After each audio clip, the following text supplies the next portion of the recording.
Tony Cole.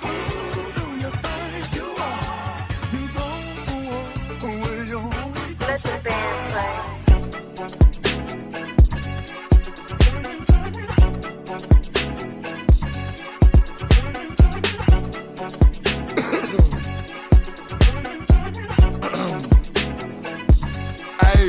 Big X from the apartments where niggas start shit. Known to throw hands, but be quick just to spark shit. Before we had beds, we had pallets on carpet. Stayed at the park, lit, trip and get parked quick. Ain't not for real, this straight off the dark shit. $5 pass, how you home after dark shit. Get you some money, your people gon' talk shit. Part of the game, it's the life of a boss, big. Really been lit since a G, you can go ask my mama and them. Remember thugging outside and that starter gear. See, my mama was having no way, selling dope to the J's. I put that in my starter kit. See, my pops was the boss, I acknowledged it. My papa was a pimp and he taught me shit. Like, don't never fall hard for a bitch that ain't giving you shit and ain't making your pockets thick. Lost my mind and that shit had me empty. Moved in with my pops and he filled it with grit. Pops taught me to roast, put his son in position. Wasn't listening, them sales was as cold as I vision. Got out, put my mind on the mission. In less than a year, I had made $500,000. A year and a half, Rex was touching the ceiling. 2 years, I'm the man in my city like Drizzy. Now we go crazy in Nemus and sex fist. Fuck on the baddest, babe, come get your back bent. Niggas be flexing too hard, but they not lit. No, you can't pop weed, lean in your pocket. Really the plug, I connects to the socket. I can't hang with rats, heard your name in his docket. Started this rap that took off like a rocket. Man of the year, went from last to the top. Big X from the apartments where niggas start shit. Known to throw hands, but be quick just to spark shit. Before we had beds, we had pallets on carpet. Stayed at the park, lit, trip and get parked quick. Ain't not for real, this straight off the dark shit. $5 pass, how you home after dark shit. Get you some money, your people gon' talk shit. Part of the game, it's the life of a boss, bitch.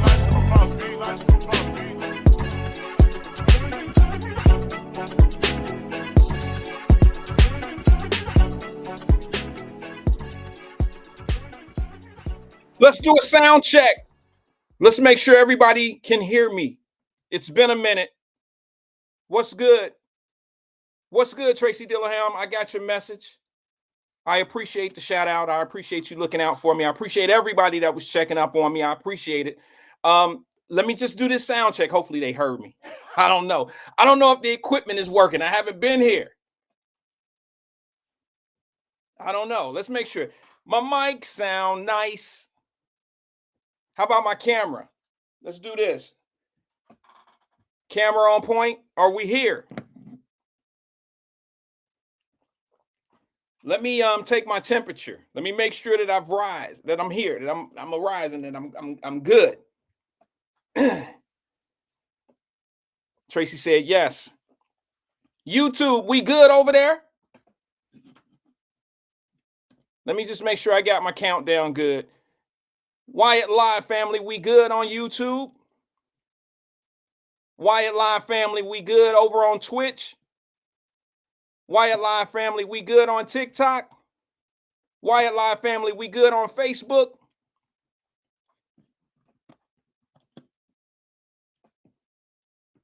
Thank you for being here, the few and the two.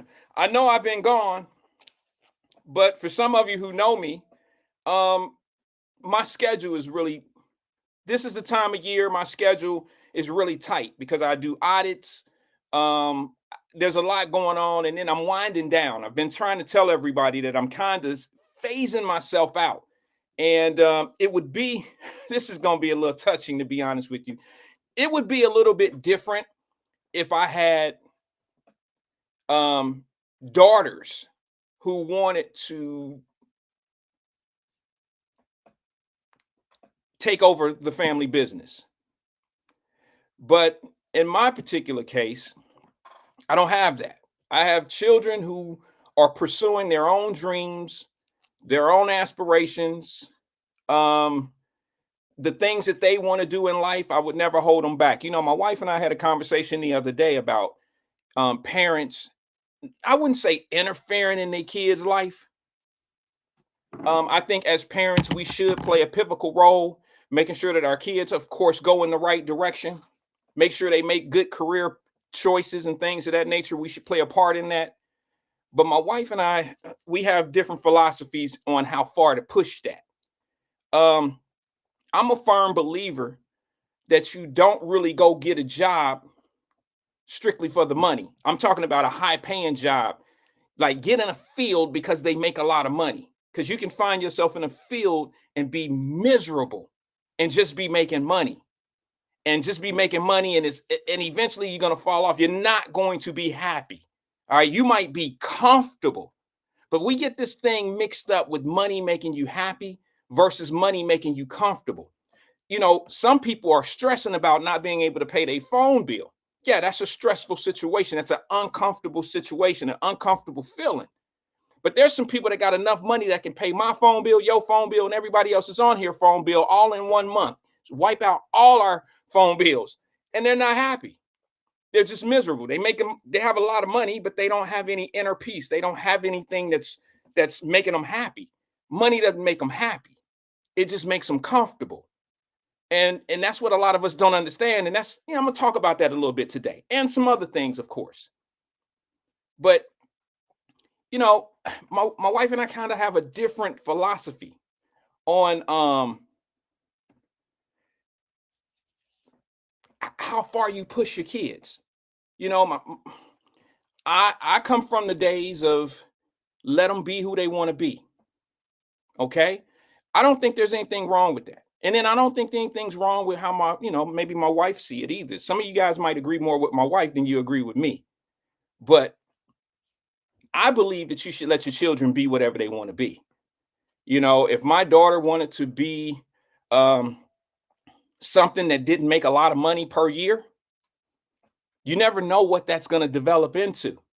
You don't know if she's going to get that experience of doing what she really wants to do, and then eventually open up her own agency of doing that, and might have several people working for her, and it might make a lot of money for her one day, because the money always comes to you when you're passionate and when you love doing what you do. I'm a firm believer. I think that's what happened in the medical field a little bit. I think that's why you have so many doctors that are not happy. I don't know if you guys know this or not. I'm not in the medical field, but I know a lot of people because I have people in my family that are really close to the, in medical.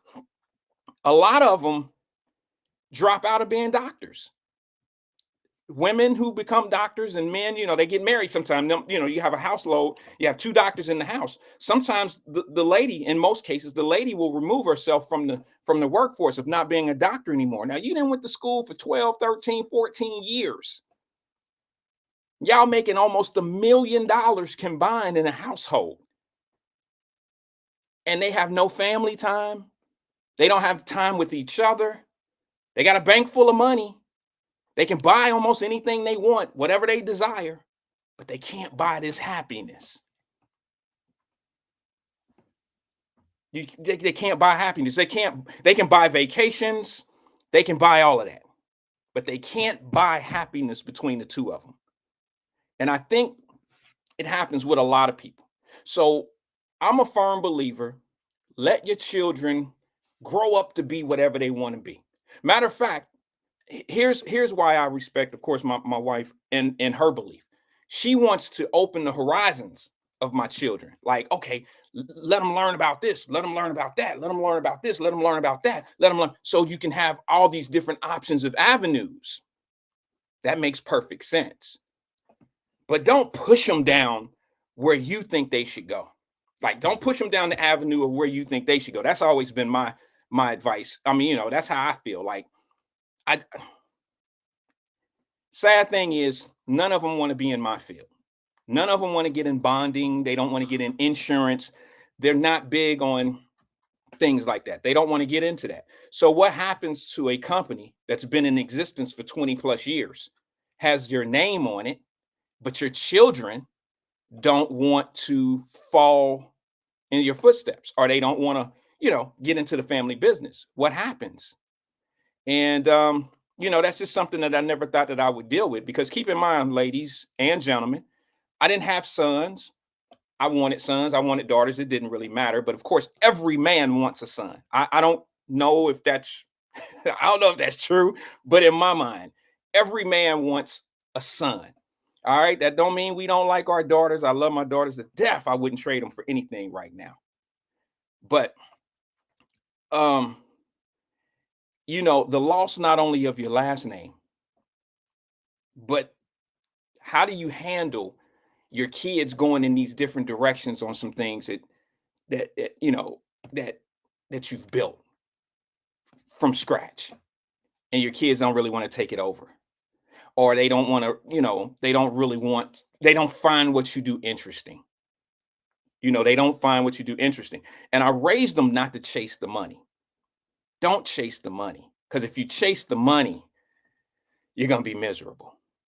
You're going to be absolutely miserable. And chances are, you're going to find yourself in a really, really bad relationship, because you're going to think that you're not going to be seeing clearly when someone comes around, and, they're going to make you happy for a moment.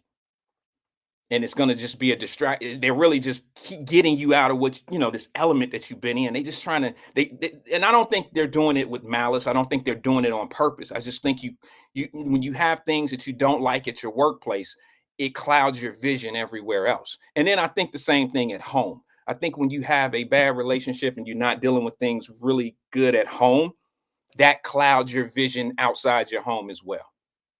You know what I'm saying? So, I just say to this, I say, allow your children to be what they want to be. I got lucky. I got lucky. My children want to get into the medical field. I mean, they could have been something different. They love doing what they do. It just so happens to pay well. They're not there yet, but you never know. You just never know. I just know my wife, she's going to kill me if she watched this episode. My wife is big on making sure that they go in a field where they can support themselves and make the money. And I'm saying to myself, I think you can do that in any field that you love. Anything that you love going to do every day is most times don't feel like work.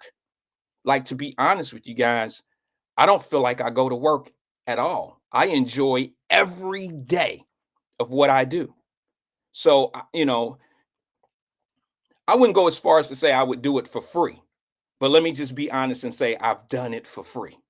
I have clients, I have people that I've dealt with that I don't necessarily have to make money on everything that I do when I'm dealing with my clients. Like giving them the proper information could be more, it could be just as rewarding to me as making a couple dollars off of them. Not everyone is going to, you don't have to profit off of everyone. When you get in a certain space, I mean, I remember I was taught that by Mr. Jones a long time ago. He said, son, sometimes you have to people will remember. They will remember when you helped them when they couldn't help themselves. They'll remember when you reached out to them and helped them. you know just genuinely help them. Just know that you can feel the vibe. You can feel it in people. You can feel when people really for you. You can feel it when they're against you. When they setting you up. When they just on some bullshit. When they fleecing. You just know. You can feel it, and other people be seeing it. Just I'm just a firm believer. I had to go to my wife, and I had this conversation just yesterday, and that is just let your kids be what they want to be.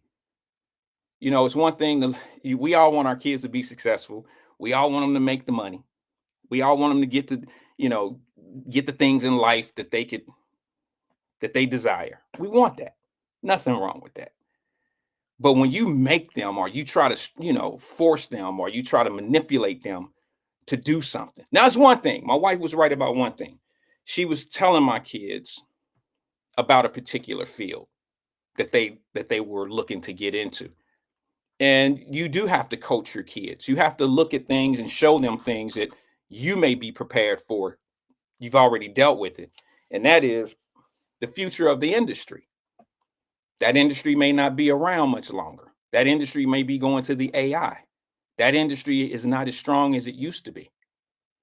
So not only will you not have a high paying job, or a job that can pay you what you're looking for, you may not have a job in that field at all. It may not be around. For instance, pharmacy. My youngest daughter, who's graduating in May, excuse me. I'm showing a little concern there, because you have companies like, what is that, Amazon? My youngest daughter she's going to get her doctor's in pharmacy, in pharmaceuticals. And, I'm saying to her, like, hey, when you when you graduate, it's a strong possibility things could be different. You know what I mean? Things could be different in that field. So the dreams and things that you were thinking you were going to be able to do in that field just might be a little bit different. And the reason why I say that is because look at Amazon. All right. Amazon is doing exactly what Walmart did to everybody else. All right. Walmart came in and did something that I seen 15 years ago about to happen. Walmart put a lot of small businesses out of business. There was a time where some of the Walmart products in the store I had to compete against when I was in a retail industry, and my stores were like competitive. We had to compete with Walmart, and I would do my price shop, and sometimes Walmart would be selling items that we carried for the cost of what we bought them for. And I'm like, we can't compete with that. And if you look at communities get hit by big box stores and big stores like Walmart. Communities get hit hard because I remember back in the day, we used to have bike shops. You can buy a bicycle. You can take your bicycle somewhere to be fixed. You can go to a small store in the community and buy a toaster or a microwave or something. Those days are gone. And the reason why they're gone is because of stores like Walmart. We had this conversation years ago here on Wyatt Live. And a lot of the reason why our economy is guided by big stores like Walmart and Target and stuff like that is because of their buying power and how they control the market. Yeah, we can get it cheaper, but what's the price we paying? You know what I'm saying? You can get a microwave now for $40. If I owned a store, that same microwave might be $100. Nobody wants to do that. We want to take the cheaper way, and I get it. You want to watch your money. You want to watch your dollars. It makes sense. But what happens to Mr. Fred? What happens to these companies, small businesses that are in the communities that don't only just bring, they bring stability to the community as well. Back in our day, that's what it was. Every once in a while, you find yourself at, you find yourself in a gold circle. I know that's old. I'm just saying that was the Walmart back then. You would find yourself in I don't know what those stores was called, Zayres or some stuff.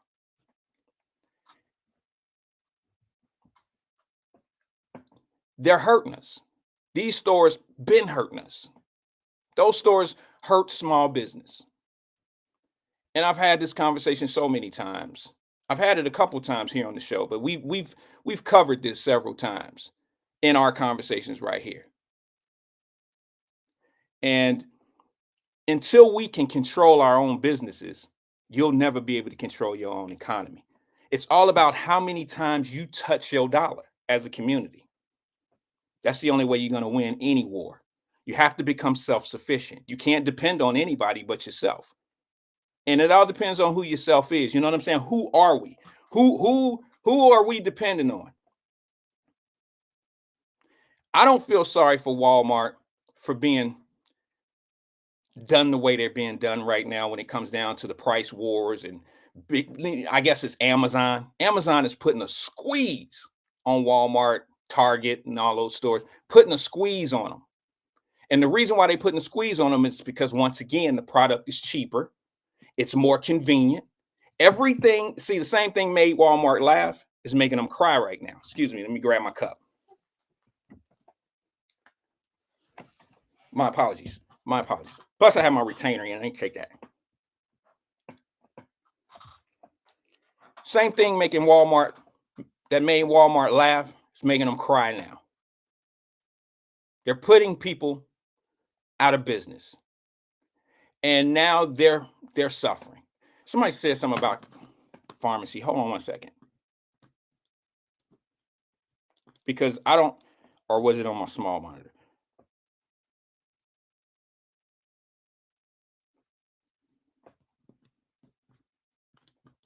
Something about am I trying to talk my daughter? I think it might have been Tanika. I'm sure. I'm sorry. What's up, Tanika? With them cakes.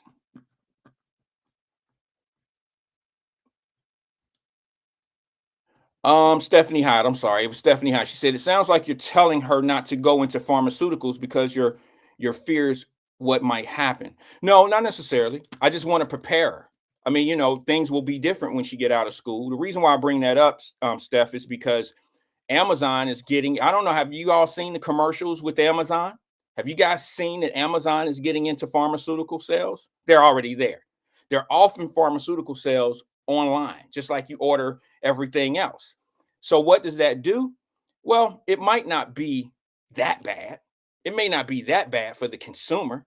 It all depends. If they're going to handle price control, if they're going to capture the market, now they can control the price of everything. That's the same thing that Walmart did to the public. That what happened in our communities. Same thing Walmart did. So yeah, it's a little. I have to explain to her. Yeah, this is. Yeah, it could be of a concern. It may not happen right away, but the same way that Walmart impacted us, that's what's going on with Amazon. They can impact. And what's crazy about Amazon is they lost money. Jeff Bezos and them lost billions of dollars. They invested in the loss. They knew that they were going to lose. You understand? They knew they were losing money. My wife made a comment to me the other day. We were just talking, and she's like this Amazon queen, to be honest with you. Like everything that we get that she orders, I don't care what it is. We get these big ass boxes. I know I told y'all we get these big boxes at the front door. All right, and when you open the box, it'll be something in there this small. You know what I'm saying? Amazon don't really have a chill on they box sizes, and some of y'all probably already know. You had this huge ass box for this little bitty ass pen. And I'm saying to myself, they need a project manager. They still don't have it under control. All right. And I was I heard this yesterday. I was reading through some articles, and I heard that UPS is going to stop their contract with UPS and Amazon. That contract, they're dissolving that contract with each other. And my wife was like, I wonder why. That's a lot of deliveries. And I said, well, maybe UPS isn't making any money. Well, that's a lot of, that's a lot of that's a lot of deliveries that they do for Amazon.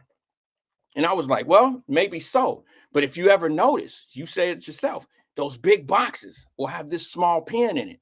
Every box that's put on a UPS truck take up so much space. They may not be getting paid enough.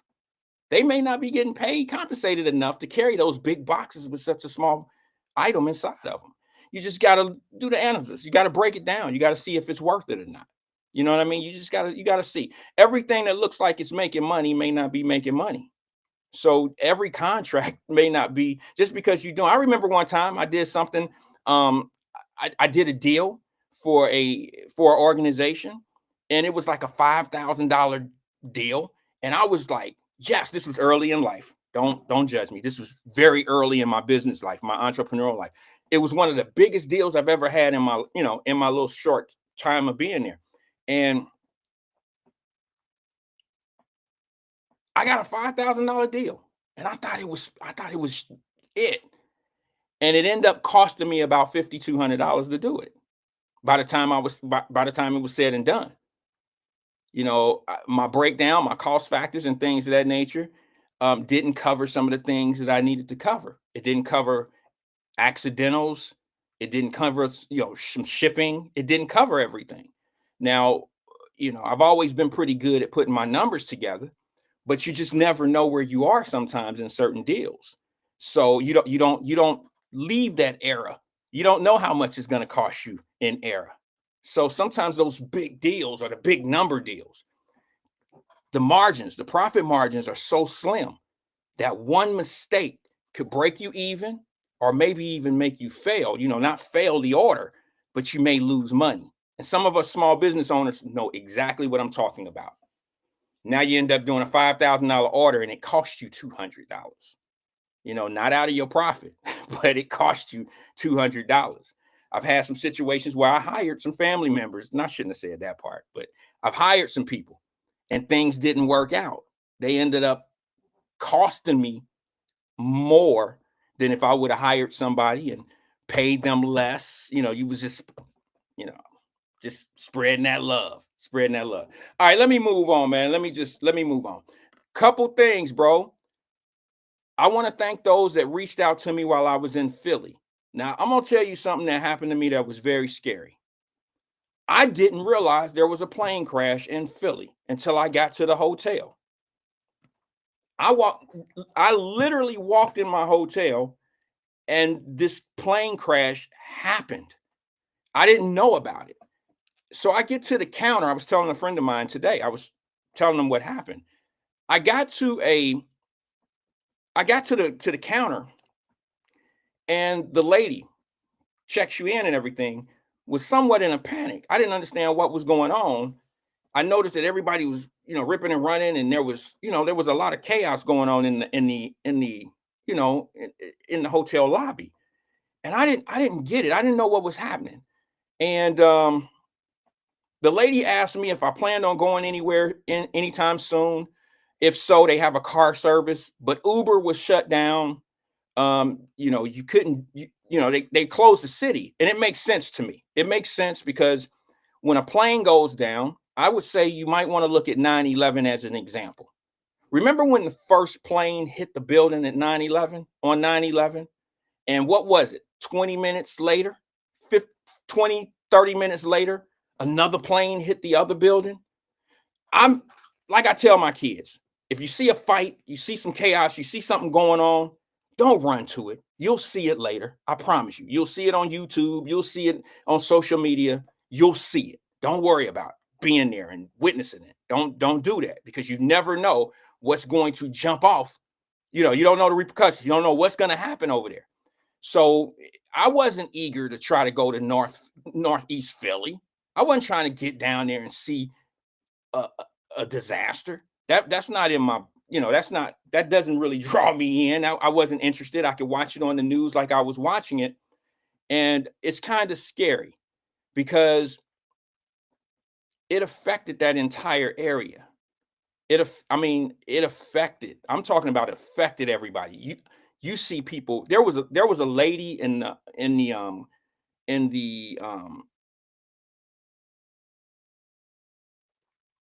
I don't what I don't know what it was. It was like and she passed out. She passed out in there because she thought that her kids were, who were coming in town to Philly, were at the airport, and she just lost it. There's too much going on in this world. So she was under the impression, oh my God, I don't know why she would think her kids were on this particular flight. You didn't even have any of the information.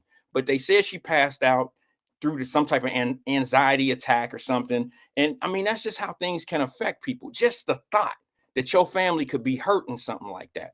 So, long story short, I went to my hotel room and I watched this on the news. And I had there was no way that I was going to try to go to no crash site. There was no way I wanted to go down because I didn't know if something was going to come and hit it again. You just never know. I didn't even know if it was an accident. I didn't know if it was a purpose. If somebody hijacked the plane, we didn't have any information.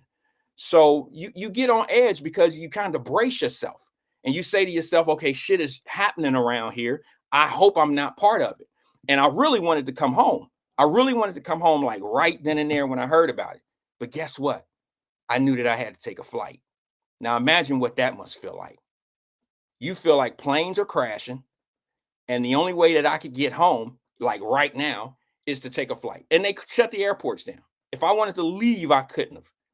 It was just it's a scary situation when you're in those cities. And I couldn't imagine being in New York on 9/11.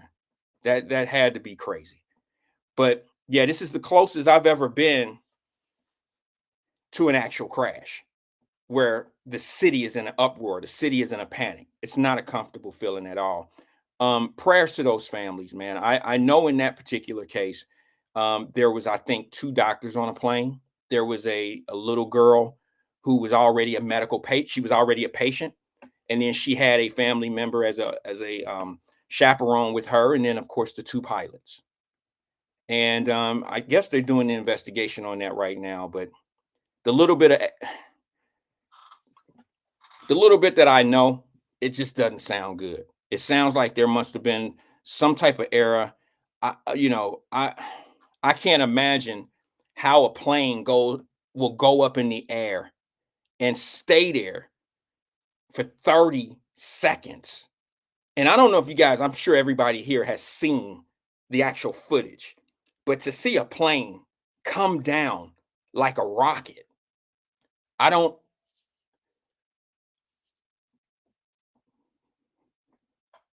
y'all know it was a baby on that plane. There was a little girl on that plane. And unfortunately, my daddy kick in on me when things like that happen because, and there was people on the ground as well. Thank God it didn't hit the mall directly. There were people in that mall. But when things like this happen and there's children involved, the first thing that come to my mind is could have been my baby. It just I don't know if maybe it's just me, y'all. I don't know. I'm just that type of guy where when something happens to little girls, I know girl dads, we tend to be, a little sensitive, like, yeah, nah, that could have been my child. That could have been my daughter. Um, you know,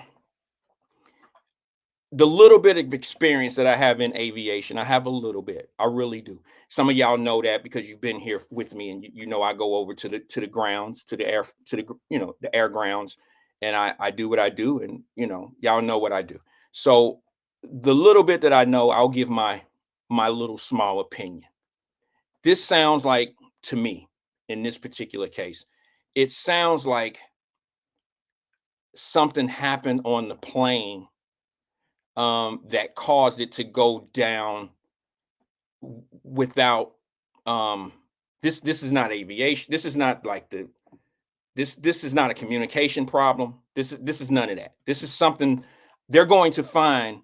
Something blew a hole in that plane. Now, I don't know what that something is. They're talking about oxygen tanks and all that type of stuff. Strong possibility that that's what it was. But um, I'm gonna go on the limb and say that it's probably something that blew from the inside of the plane. And once you lose, once you get a penetrated flap, like one of your ends is flapped open or something of that nature, and that air soaks into the cockpit or into the unit period, it is going to cause you to somewhat do a flip. And maybe the pilot was able to pull up. You don't get far. You was only 1,600 feet up. Okay, you know you're only 1,600 feet up, so you don't get too far in 30 seconds. So being 1,600 feet up, I don't know. I got a feeling, y'all, something happened in that plane. Um, Something happened. The communication was down 15 seconds after they took off. You understand what I'm saying to you? I mean, with the tower. I don't want to speculate. I just know that something happened on that plane to cause the communication to go out. I mean, you're talking about all of the grid, all of it just went out. That's my assumption, because there's no communication with the tower. The first 15 seconds, not 15 minutes, 15 seconds. They got the runway takeoff, they got all that in the communication box. Now we have to wait for the black box of the plane, which they found, thank God. And that'll tell us the communication between the two pilots. We'll have a better idea of what happened there. I just, that's a tragedy that, you know, you just wonder how something like that can happen. So I was more scared at the terrorist situation.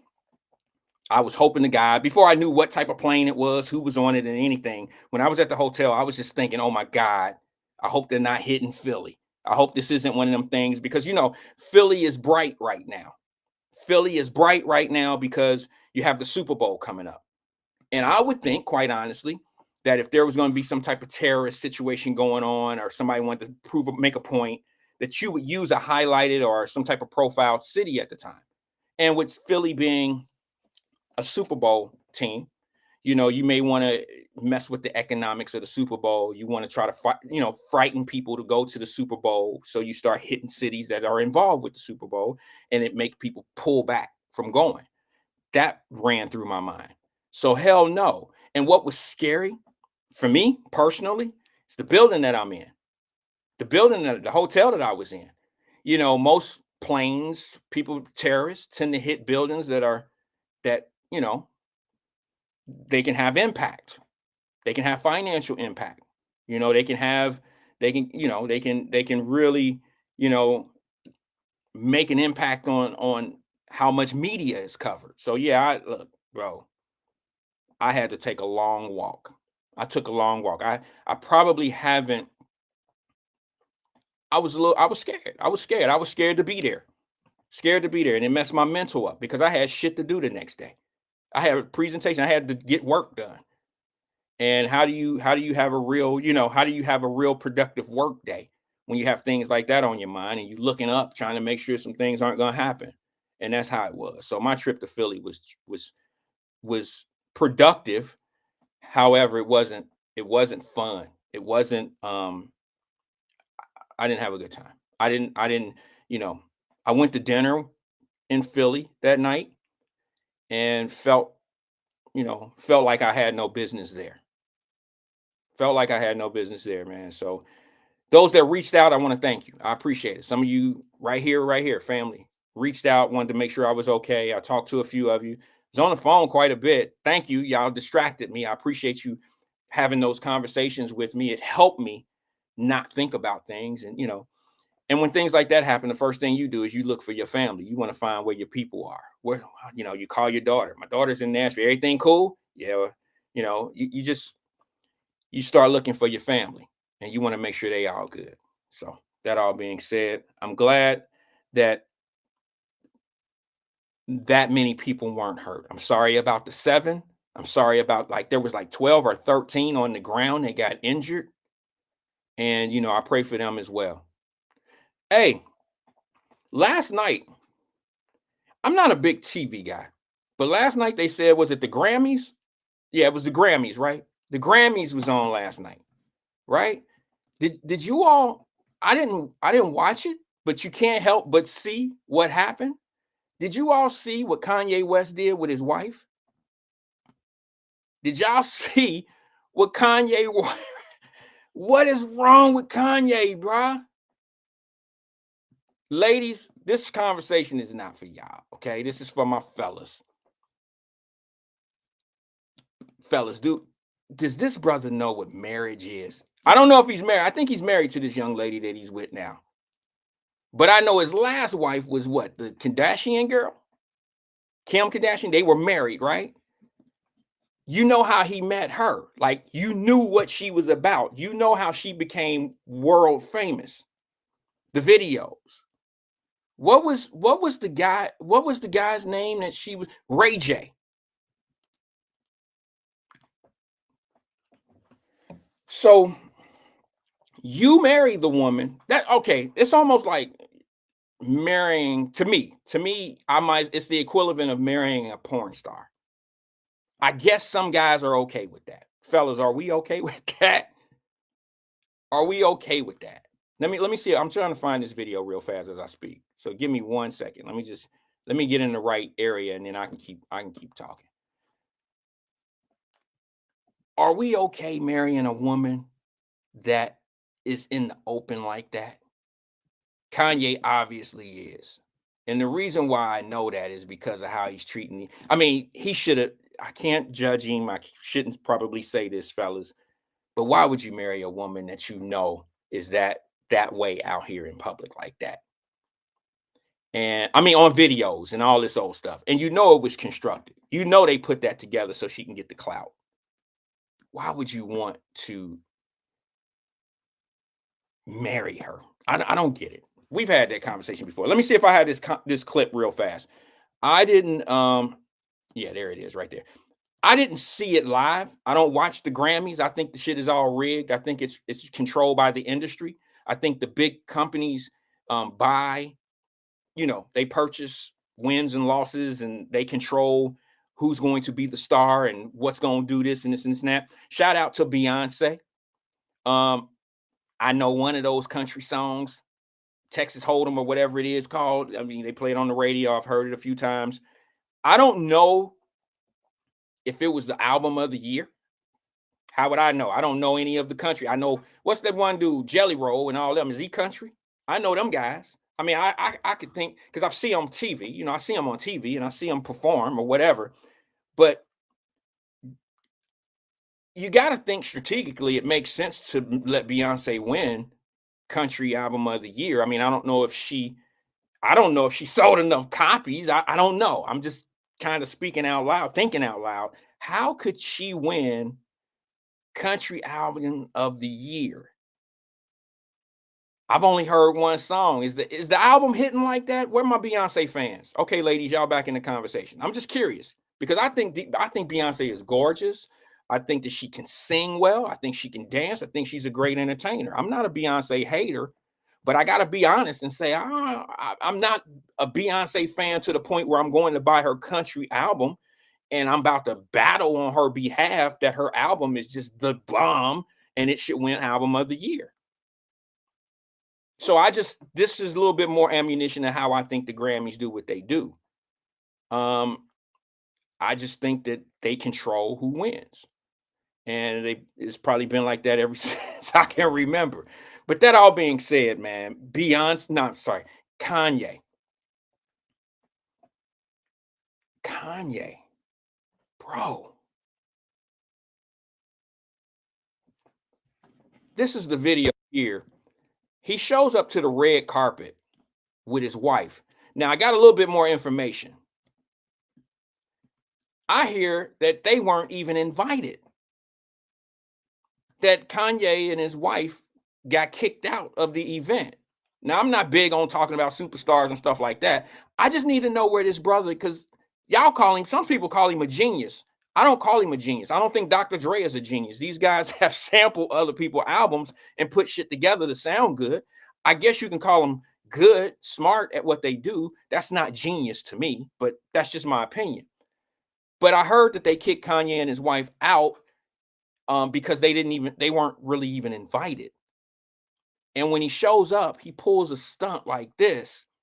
But more importantly, I don't care who his wife is or what she looked like or what color her skin is or any of that. What man would marry a woman that he wants to? And we had this conversation. We had this conversation before about having your woman come out on the red carpet and fine in these little fine pieces of clothing which barely covering up everything. But this right here took the cake. She is damn completely naked with a see-through everything. I don't even know what to call it. Here, I'm gonna show it to you. Over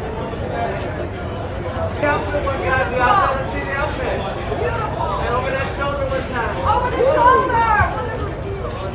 Beautiful, right there, Bianca, beautiful, right?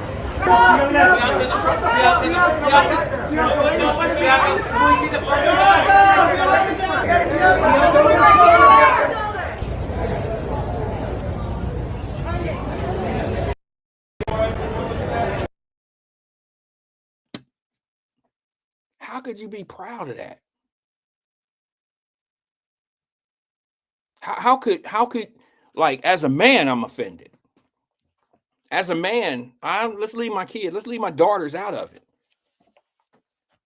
As a man, I'm a little offended at that. Like, how could you do that to a woman, bro? Like, how could you make her go out there?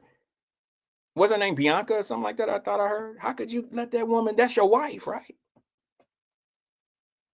Ron D says he's trying to build a brand. He don't care about that girl. What brand? I'm not saying you're wrong, Ron D. What are you building off of that? Like, what type of audience or what type of customer do you want off of something like that? I mean, where's the money to be made in that? Maybe the conflict. I know there's a lot of people that pay into conflict. I get it. Maybe I'm off base on this. Maybe I'm just showing my age. Maybe I'm just showing, we grow out of certain things, shock factors. For me, it's disrespectful. It's nasty. And it's degrading. And I just think that as long as we leave shit like that unchecked, that he's going to feel like he can do something like that. And I don't understand why ladies are not outraged. Maybe I'm missing something. Maybe y'all are, because I've been busy. I got home and I've been really busy. I went over to the barbershop. I just been busy. I haven't checked social media. I haven't done anything. I just was able to burn that video right there because I said, I want to say something about this. Because as a father to a daughter, that's my biggest fear, is a man being able to manipulate my daughter like that. You understand what I'm saying? As a man who has daughters, and don't he have a daughter? Correct me if I'm wrong. Don't Kanye have kids with Kim Kardashian and they have a daughter? And wasn't this the same man who said, I don't want my daughter around the type of stuff that Kim Kardashian was doing? I could be wrong. But I thought that he didn't want, when she was dating that comedian dude. Oh, I don't want my daughter around all that type of stuff. I don't know. I'm a little confused in how he feels about it, because his actions are showing a little bit different. So I've been, look, I ain't gonna lie. I've somewhat defended Kanye West over some time. I mean, because you say something that might not shame them for their actions, or I might not agree totally with what he say, but I might have an understanding. Some people might see that as being defensive for him. That's not always the case. Sometimes you can just see some things and you just understand certain aspects of it. It don't necessarily mean you agree with it. You just can add a different perspective and maybe you can explain it a little bit different. You know what I'm saying? I'm just saying. But my question to you, Kanye, I know you'll never see this because my platform's nowhere near your radar. But my question to you would be this, bro. How would you feel if a man put your daughter on the red carpet like that? How would you feel? You would go off. I know you would. Let me go to the phone lines before I move on real fast. Good afternoon, caller. This is Wyatt. Who am I speaking with? What's up, Kim Fo? Hey, what's going on, twin? Long time no talk to, man. Damn, where you been?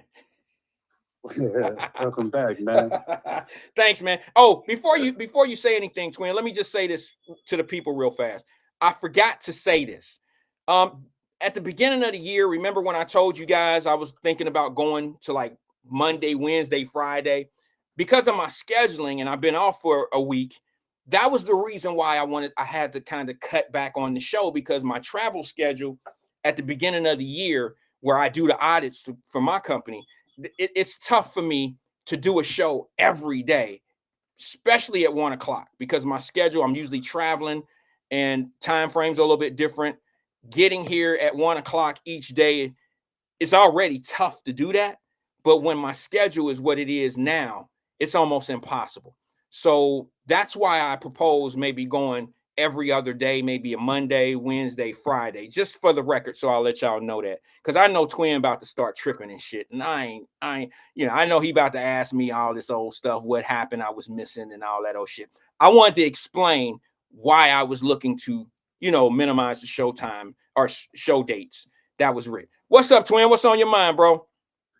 No, I ain't gonna question you, ask you the 411. I know you had to handle business like you said and everything, but I was just making sure you were safe with all this, terrorists and everything. Not terrorists, but the planes going down and all that, man. I can recall why when I was in Terminal 3 in Chicago, 9/11, and I was working at O'Hare Airport. Oh, and, you worked at I was, the airport during 9/11? Yeah, I was Okay. at Wolfgang Puff. I Yeah. worked there at the restaurant. Yeah. That's one of my favorite spots, bro. I Yeah, was just there in they Detroit. got good food. Yo. So he opened that up, and he was showing people off how he came about, how y'all started, and greeting people. So I was wondering, like a couple hours at work, I went to the bathroom and then come back out, people was running and everywhere. I'm like, what these people running for? And then they say, everybody down, and all that and stuff, and go over there and everything. So I'm like, what? And come to find out, the plane blew up. So my sister, she was doing security at Sears Tower. Now it's called Willow Towers now. She was there, and I called and tell, hey, sis, you good? Like, yeah. They locked the building down and everything because they were had on intention of Sears Towers on the list too to be knocked down too. They was on the next besides the Trade Center and Pentagon. Sears Tower was next too, so they went on lockdown. But yeah, it was crazy, man. And I always used to sit on break to watch the planes land and everything. I'm like, man, what if one of these planes just accidentally come through here? So I always used to think stuff like that. And I started looking at them Arabs and stuff with them towels on their heads and Taliban. I'm like, man, they probably about to blow this plane up. So I always used to look at them hard and everything. But it's crazy, man, good, how that airplane went off and it was related to the Navy or something, the Marine Army. Oh, you're talking about the DC crash.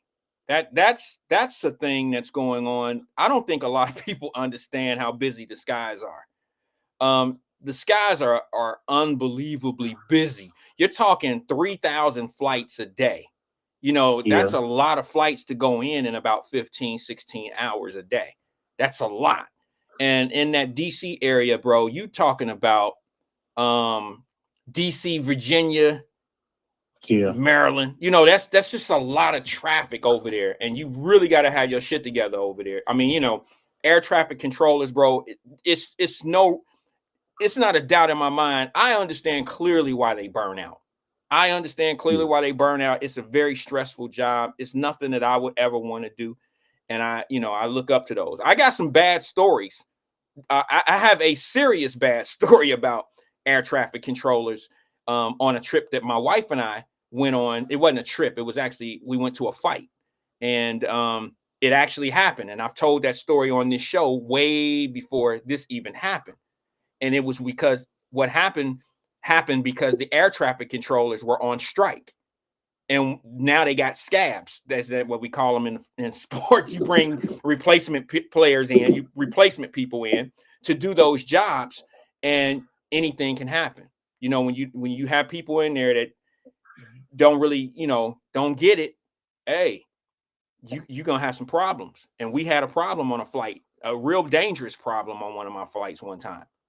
So Yeah, it's crazy though, because last year, why around that time, December 29th, now you have it was three where they went in, they was across somewhere else like Canada, China, somewhere.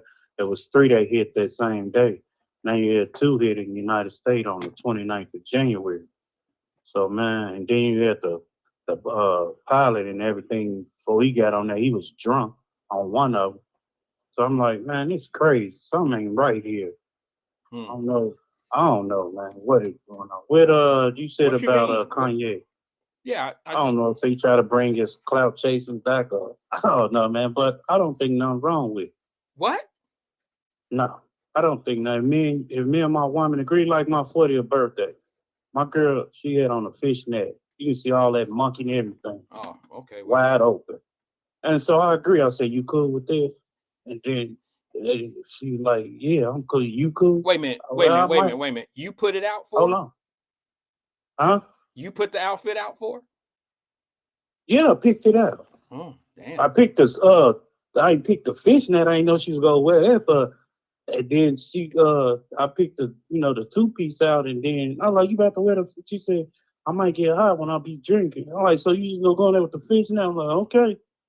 Then don't think if I was dancing, saw all ass and monkey, and I'm like, well, I guess. Twin, let me ask you something, man. Everybody, like, look, some people would say, I've had not an argument, but I've had debates with guys about this same topic, and they'll say some shit like, I'm secure. You're insecure. I'm secure with me and my woman's relationship. I think that's off base. That's not the right argument. You know what I'm saying? Man, The argument isn't, aren't you afraid somebody's going to take your woman from you? The argument isn't, aren't you afraid that somebody's going to pinch your butt or something? That's not the argument. The argument is, don't you think that's a little too revealing and it's a little distasteful to be in public? I mean, that's the argument. And don't they dress like that in Africa? So what we gonna get mad for? Well, if everybody's dressed like that, let's just using your argument. When they really naked, if you go there to Africa and everything, they were like, oh no, come on, why are you doing that to the women and everything? I've heard a lot of stories. I think that's a false equivalent, to be honest with you. That's not the same argument.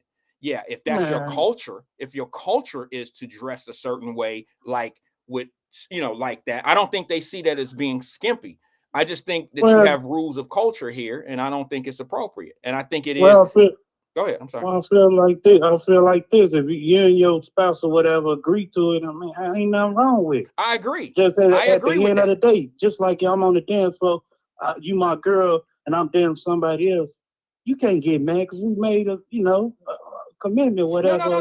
Like, hey, look, this is what I'm gonna do. I'm about to hurt everybody's feelings by agreeing with you, because look, I think they know my position on this, but I have to agree with your position.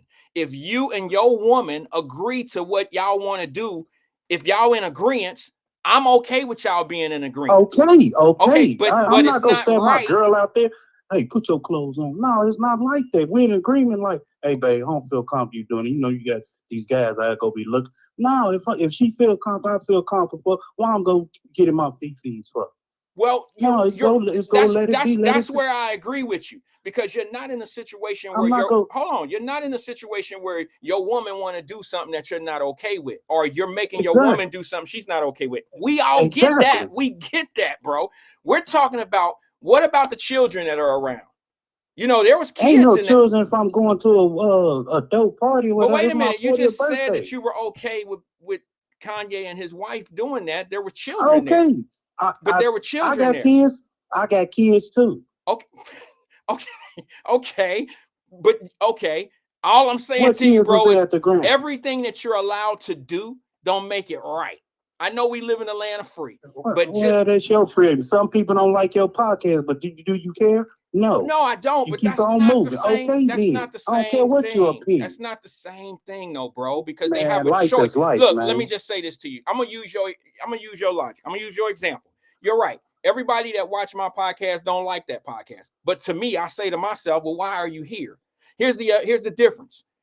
If I show up to the Grammys and I see some naked ladies over there, I don't have much of a. I'm here because I'm supposed to be here for whatever presentation or whatever.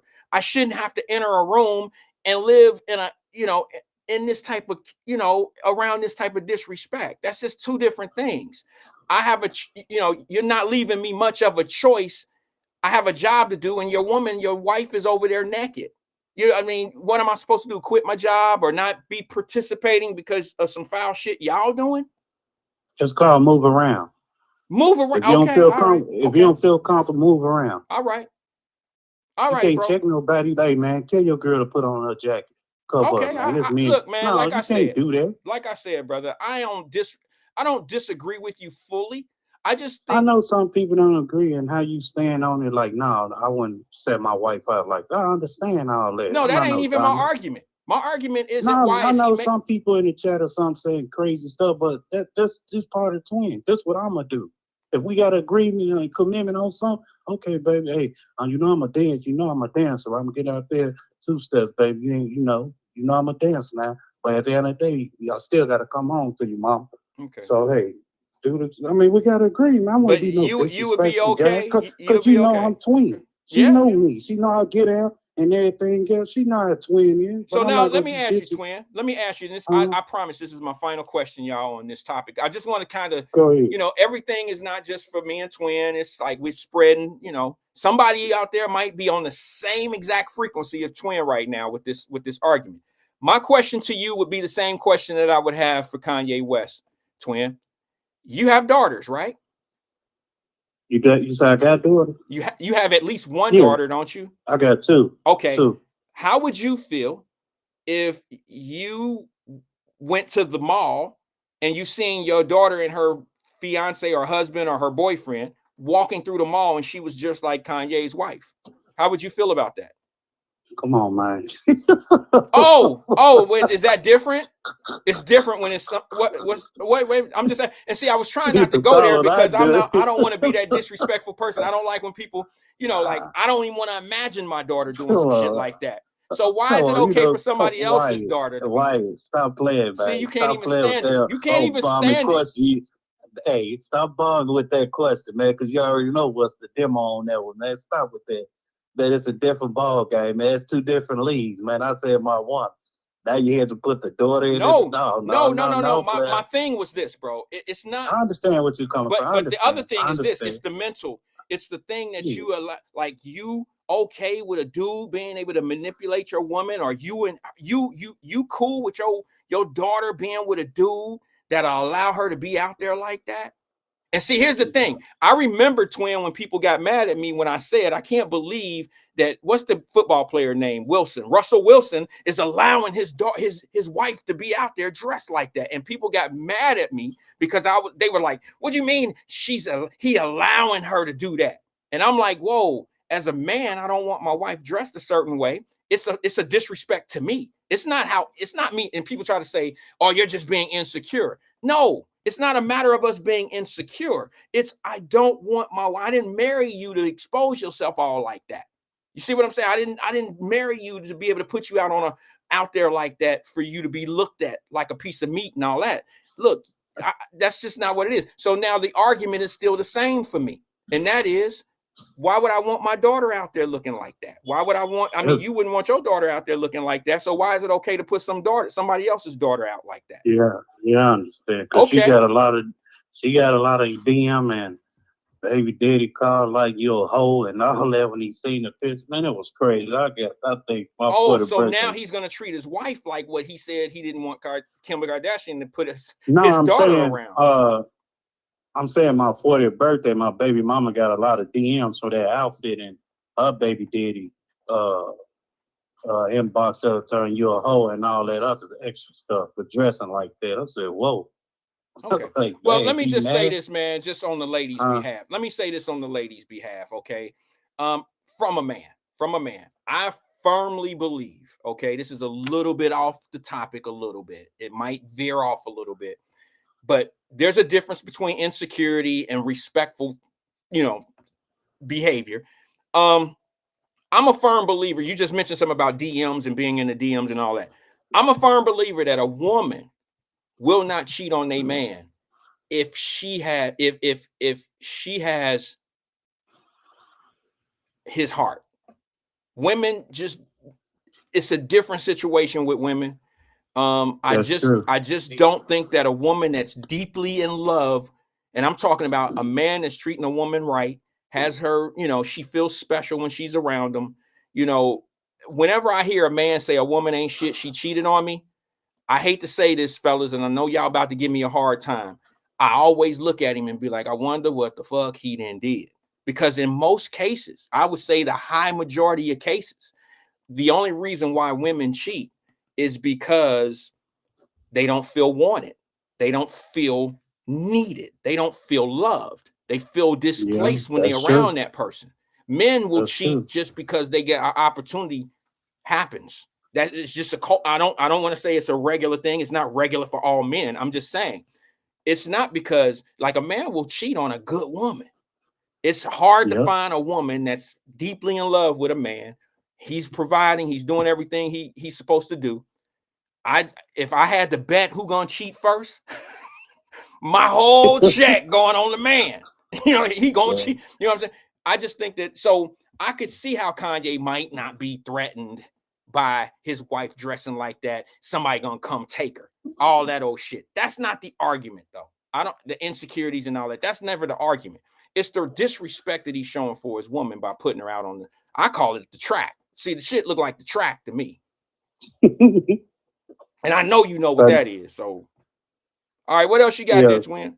yeah. Next week you'll see somebody else in the hood with their dress on. White. Shit. Watch. Oh, in the hood? Watch. No, Oh yeah. no, I no. bet you if I It's don't go been out that much, close. I really, huh? It's it's I it's guarantee. it's been close. I I guarantee you go see somebody with that outfit. Watch. Watch Well, what I'm I not said. saying that you won't see the outfit, but it won't be as provocative. Like there's gonna be something under it. This was a I fishnet type of a I know what it was. I know what it was. swimming suit cover with no tone to it that you could clearly see right through. And the whole purpose of it was to say, hey, I have something on, but you can see what I got. I mean, What you like think about that? All right, finish with that. What you think about that trade? trade. Anthony Luka Davis and Doncic. and Yeah, Duncan. Well, in my opinion, I think the Lakers won that trade. you think so? Yeah. I think they got. Look, I've never really been. What's up, Lannis Timmons? What's up, brother? Good brother. I've never been a fan of AD. All right, he's from the University of Kentucky. I think he's a nice guy. A little Yeah. arrogant, but that's most basketball players are a little lazy, All right. arrogant. One more thing. Go All right, ahead. one more thing. Okay, Hey, that fight was nice last night. What? I watched it. Yeah, Shields, I Clarissa watched. Shields. Yeah, Yeah, I yeah, just, that was. yeah. They went toe to toe. She could have got her, but man, she was a little rough rider. I forgot her name. Danielle something. Oh, you talking about her? Yeah, I don't remember her name. She only had 5 fights, bro. Like for me, yeah, look, yeah. I thought she I'm in had the more than industry. that, and I'm No, like, man, no. she only Look, third, fourth fight, and she like 42. She up behind me a little bit. yeah. But it was. I never thought it was gonna go 10 rounds. I thought she was at least gonna have it in the 7, but they went all 10 rounds though. But it was a good fight though. Okay. I mean, I Yeah, just don't think that the young lady had enough experience to be dealing with Clarissa Shields. yeah. Clarissa Shields is well polished. She's a good fighter. She's a great fighter. But I think Hmm. women's boxing it's not at the point where you can say, let's let the best fight the best. All right. It's just Right. it's not there yet. I think what they need to do, if I could give a professional opinion on it, I think they need to open up the weight classes for women's boxing. I don't think they need to So be so narrow like it is in men's, where you have a middleweight, a light heavyweight. There should just be a yeah, heavyweight division. You know what I'm saying? So when they have Yeah. all these different weight classes, you're not going to have these fighters that can fight in all these weight classes. So the good competition, there's only one girl or two girls in every weight class Right. that's that, you know, that's really, really good. All the rest of them are just Right. catching up. Right. Okay. Well, that's all I got, man. Be Okay. safe and everybody in the chat, man. All right, brother. You take it easy, man. You have a good day. I All hope right. have a great week, man. Hopefully, did you have a good weekend? I Um, hope so. yeah, I'm always All having a right, good bro. weekend All so right, far. man. Talk to you, Twin. Uh, Thanks for engaging with us. That was Twin. How did we have a conversation with Twin without him getting angry? I probably kept that anger down because I probably, when he said that shit about he's okay with him and his girl going out looking like Kanye and his girl, I probably could have flipped him. I probably could have had him hit the ceiling. You know what I'm saying? I probably could have turned up the pressure on him a little bit on that. But I decided not to. What's the point? Why would I get him angry? What's the point in that? So y'all can hear what he gonna say. I'm like, no, thank you, bro. Like, we get it. I actually understand where he's coming from when he says, well, if me and my girl, if we decide to do this, okay, yeah, you're right. If y'all decide to let her dress like that and you wear a Speedo with some flip-flops and a fur coat right next to her with nothing else on, y'all grown, you can do that. But come on now, there's a level of decency that you owe the public. You understand? And I look at it like this. I always equate everything to, I don't want it to be all about, I don't want to be selfish about it. Everything is not about you and your woman when you out on the streets. Just like I wouldn't want certain things to be around me and my family when we're out somewhere. You know, I wouldn't want to walk into the movie theater or walk into the bowling alley and you got somebody dressed like Kanye West's girl or his woman in there because she can do it. And they decided it was okay that they dress like that. And you want me to be around that with, you know, Jay-Z and his wife and their kid was there. Their kid is what, 14, 15 years old. There's kids in there that are performers and family members of performers in there. They're children.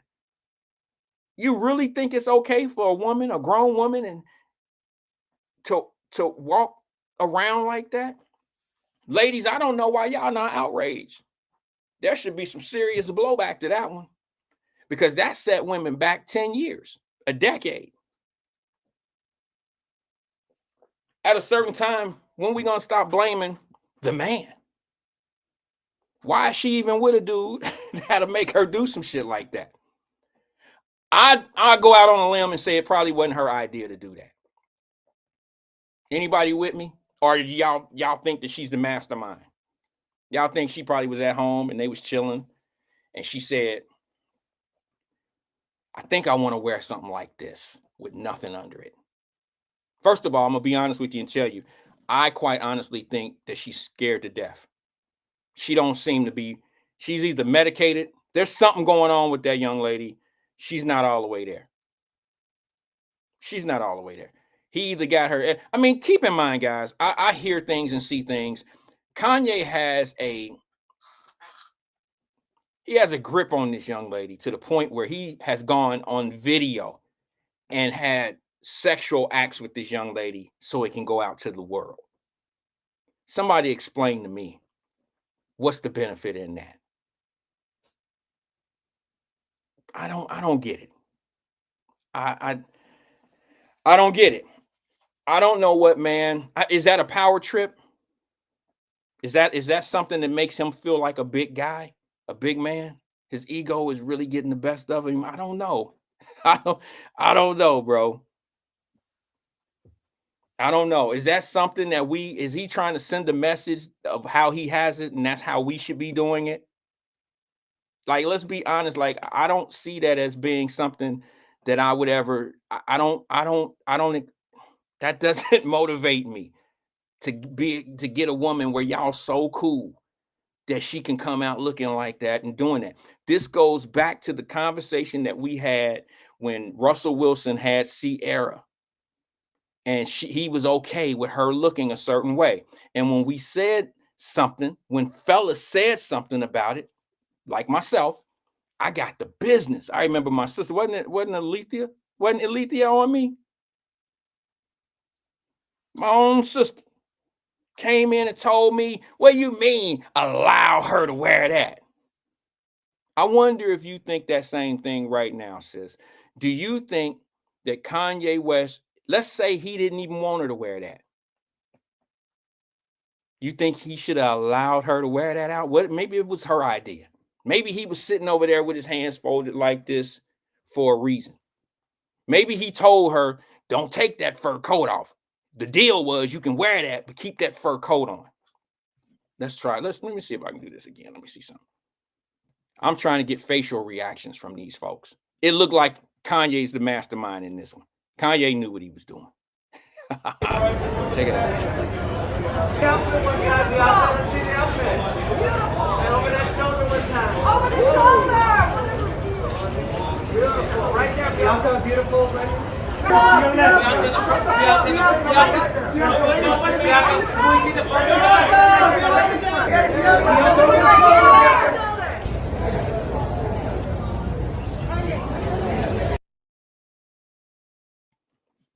Roz, what's good, bro? Let me read that. I just happened to see what Roz said. Roz said, I can't read the whole thing. All right. It's short, but the H word, I'm gonna leave that out. Okay. He said, some ninjas like to have baddies, I'm sorry, it moved. Hold on.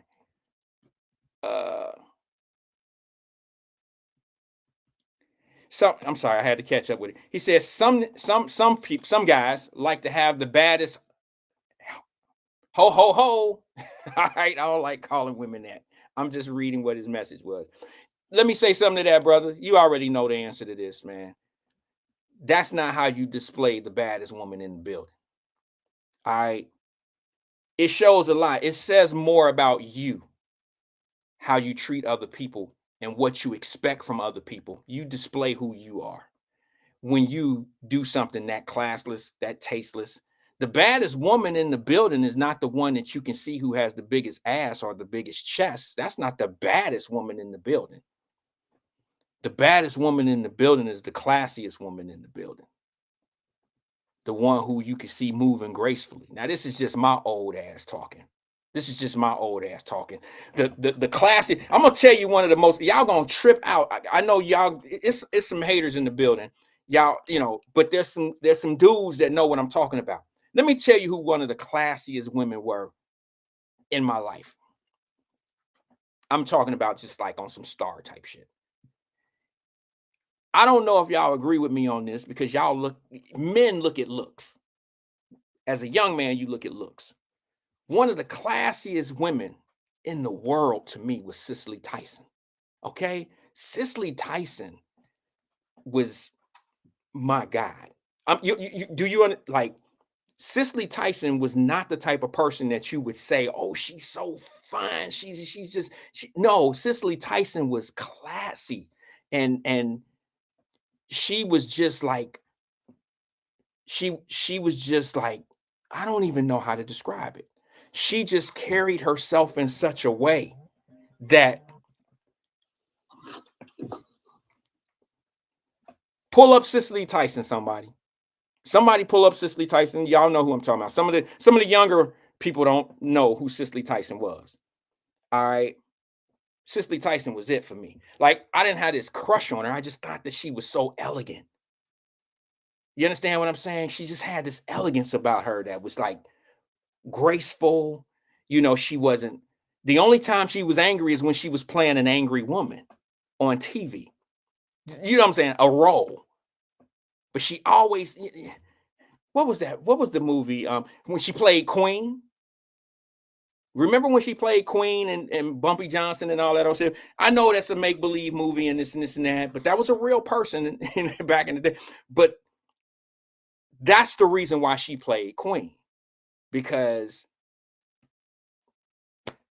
I don't know. I'm sorry, y'all, but Cicely Tyson was a true queen. The way she carried herself, the way she made people understand the importance of children, and how she spoke up. And You'll never catch anybody that graceful. Let me go to the phone lines real fast. I'm sorry. Look her up one time. That's just my person. That's that person that I look at and say that she's the dopest. All right. There's probably so many more. There's so many more. But that's the one that I used to say, my goodness. Like beautiful person. You can tell she's a beautiful person from the inside on out.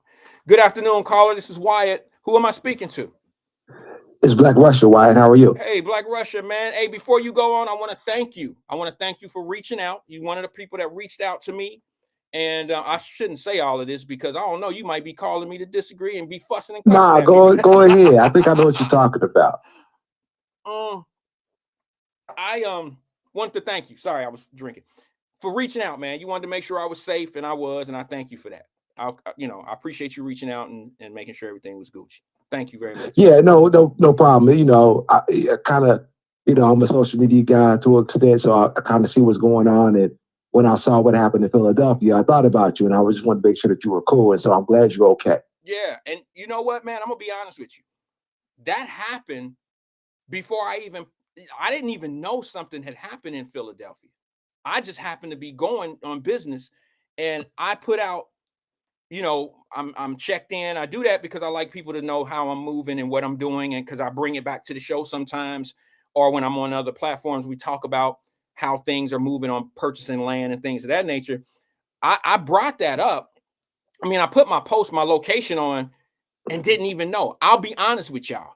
I would have never put my location up if I would have known there was a plane crash there, because it does scare people. Like my family was reaching out like, bro, you okay? Or, you know what I'm saying? People was reaching out, and I didn't want to, scare anybody. But yeah, like my wife, my family, my kids, they all knew that I was taking a flight to Philadelphia.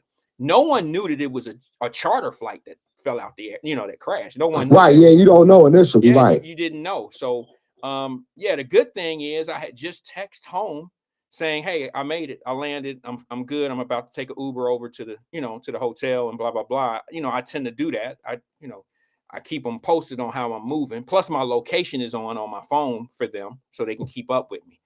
But yeah, man. So I thank you, bro. I just wanted to say that. I'm sorry. Oh yeah, Take up your no time. doubt. It was a tragic situation, and like you said, you keep the locations on. So I thought, there was probably amongst a bunch of people who probably thought about you, and I consider you to be a friend. So I wanted to check and make sure that you got there safely, and I'm glad you did. Thank I you, really friend. am. Hey, man. Since we friends, can I hold a little something? Sure. You got $30. Can I hold a little something? You got big bait to lose, man. got 30. Can I hold something? Can I get about $30 till Tuesday? No, what's Man. going on, man? What's on your mind, bro? Well, I wanted to bring something to everybody's attention because somebody else had brought it to my attention about, I don't want to get too political with it, but, the way Trump has been moved. And so, we've been seeing these tariffs and all that stuff in the news, and it's like people saw that Trump canceled those tariffs. But I don't know if the general public knows why he canceled the tariffs. I don't think he canceled them. Well, not canceled, but postponed them. It's probably a better word. Postponed.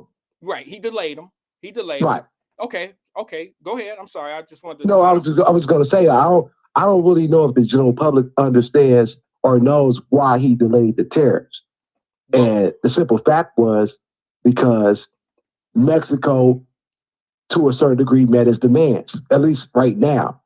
And I appreciate the person who put me on to that because I wasn't even aware of it because I kind of dialed out of the scenario just for, for all this trade talk and the sports and stuff like that, trying to get, just trying to be evenly balanced. And, right. I thought that was a big deal that people didn't know about, that Trump was out here willing and dealing, not necessarily for the benefit of himself, but for the benefit of the security of the country.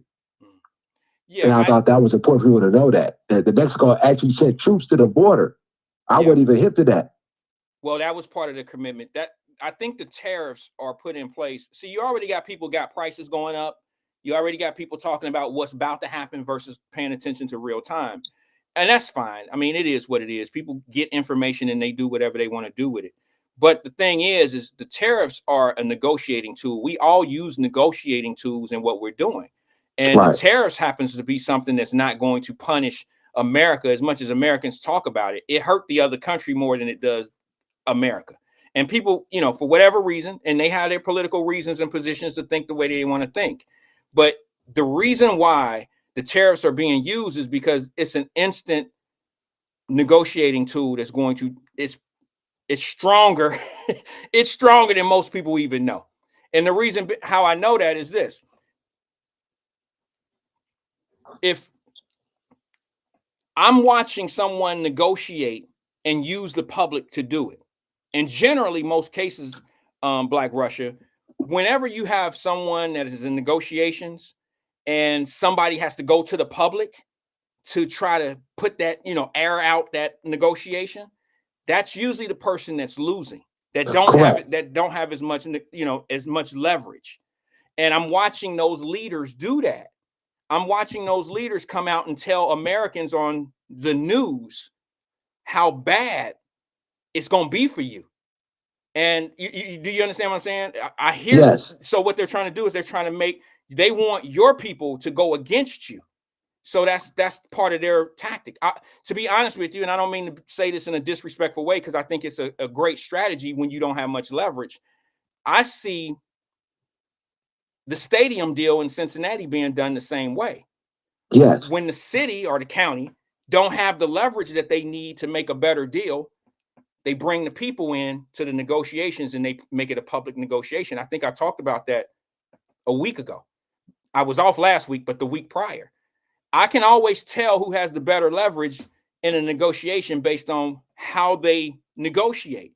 When right, how they move it, right? Yeah, exactly. Yeah. So it says a lot to me when Canada and when Mexico make public statements or go on the news and say, this is what you're going to get punished. If you do what you're going to do, this is what we're going to do.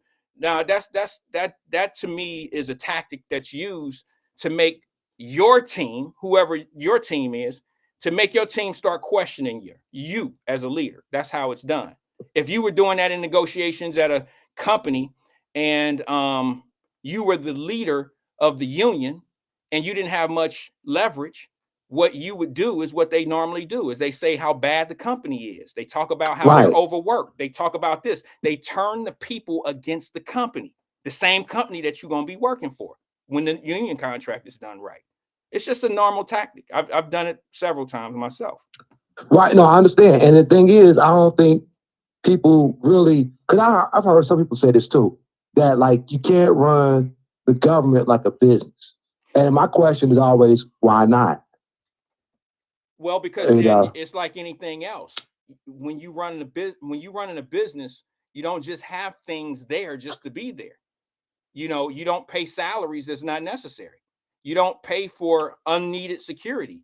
You don't pay for, I'm talking about the business it is in this conversation. You don't keep lights on in your storage room when nobody's in there. You see what I'm saying? You control the spending of a business. So I just think that the government has unlimited money. They print their own money. They make their own whatever they do. They spending somebody else's money and they don't mind wasting it. So if anybody here has a small business, we keep our lights off. We do certain things to keep our costs down. We are effective in our spending. And if you're not doing that, I've always said, name one business that I think I said this a month ago. Name a business that the government controls that they run in America that's profitable. Name one. Nobody's been able to do that for me yet. They might try post office. Never mind. What? You said the post office. I said, nah, never mind. No, I was being facetious. Post office loses $2 billion a year. And then they keep getting contracts from the government. When they get contracts from like when they get contracts from like, what is that company? Oh yeah. Like UPS has done contracts with the mailing service, with post office, Amazon, all of them have done deals with the post office and they still lose money. Lose money. So you just have look, that's what I'm into right now. I'm doing things that involve me with my company at cutting back right now. I'm doing audits. And there's some people like when I was in Detroit, they didn't like it when I came there because, and the crazy thing is, Yeah, shout out to Wayne County. yeah, there you go. The crazy thing is I didn't know that I didn't know some of the things I was paying for. You Right. understand? When they're doing team leadership building thing, I didn't know that I was paying for certain things. So we had to cut some of that back because I'm trying to get out. I'm trying to retire. I'm trying to get out of the way. And I don't want to continue to pay for things that I feel I shouldn't have to pay for. If y'all want to do some things that's not in normal protocol, then y'all should either raise money to do it or y'all put your own money up. Which the money you put up is probably some of the money you're putting up. So I mean, it makes sense. Yeah, I mean, that's just, if you're a private business, you know, you run your business different. Now, let me just be honest and say this, Black Rush. I don't mean to take up all your time, bro. The floor is yours. No, Right go after ahead, I bro. make this Go comment. ahead. If I had unlimited funds or if I had funding coming from the government and they weren't paying attention to my spending, then I probably wouldn't care. I would probably do giveaways. I would probably do a whole lot of things that, if nobody's monitoring how I'm spending the money, then I just do a bunch of things to make me the nice guy, Mr. Goodbar. That's just how it goes. But when Right. people put you under the microscope because they want to pay attention to how you're spending your money and what's going on, you got to move a little bit different. I get it. So I don't understand why people are kind of criticizing Trump about stopping payments, which really didn't impact anything at all, but stopping payments to certain agencies because of the fact that he's trying to watch the spending. Like at some point in time, you know, we're about $36 trillion in debt. We'll never probably get back from that in our lifetime. But looking forward, if you got people trying to control the spending in the government, that's going to be beneficial long term. But see, here's the thing, what I feel about that. Honestly, bro, this is what I've been trying to tell people in my approach. I don't like Democrats or Republicans. And the reason why I don't is because when you talk about that spending thing, they all spend. Right. And you like me, I don't like nobody. No, they all spend. You understand? They Right. all spend No, up I some get it. shit. And They all the party system is broken, but they all spend in the way they want. So I agree with you. But once they start spending, it's where do they funnel this all this bad money? How do they benefit? The Republicans do it, the Democrats do it, they all do it. You need somebody in there that's going to just cut all the wasteful spending out. I don't look, the deficit is going to be what the deficit is, okay? I'm talking more about, okay, to stop that, you have to stop the things that are there that are not necessary. You have to stop that first. All right. But when people start talking about this, oh, the Republicans spending too much, the Democrats spending too much, that's that swamp.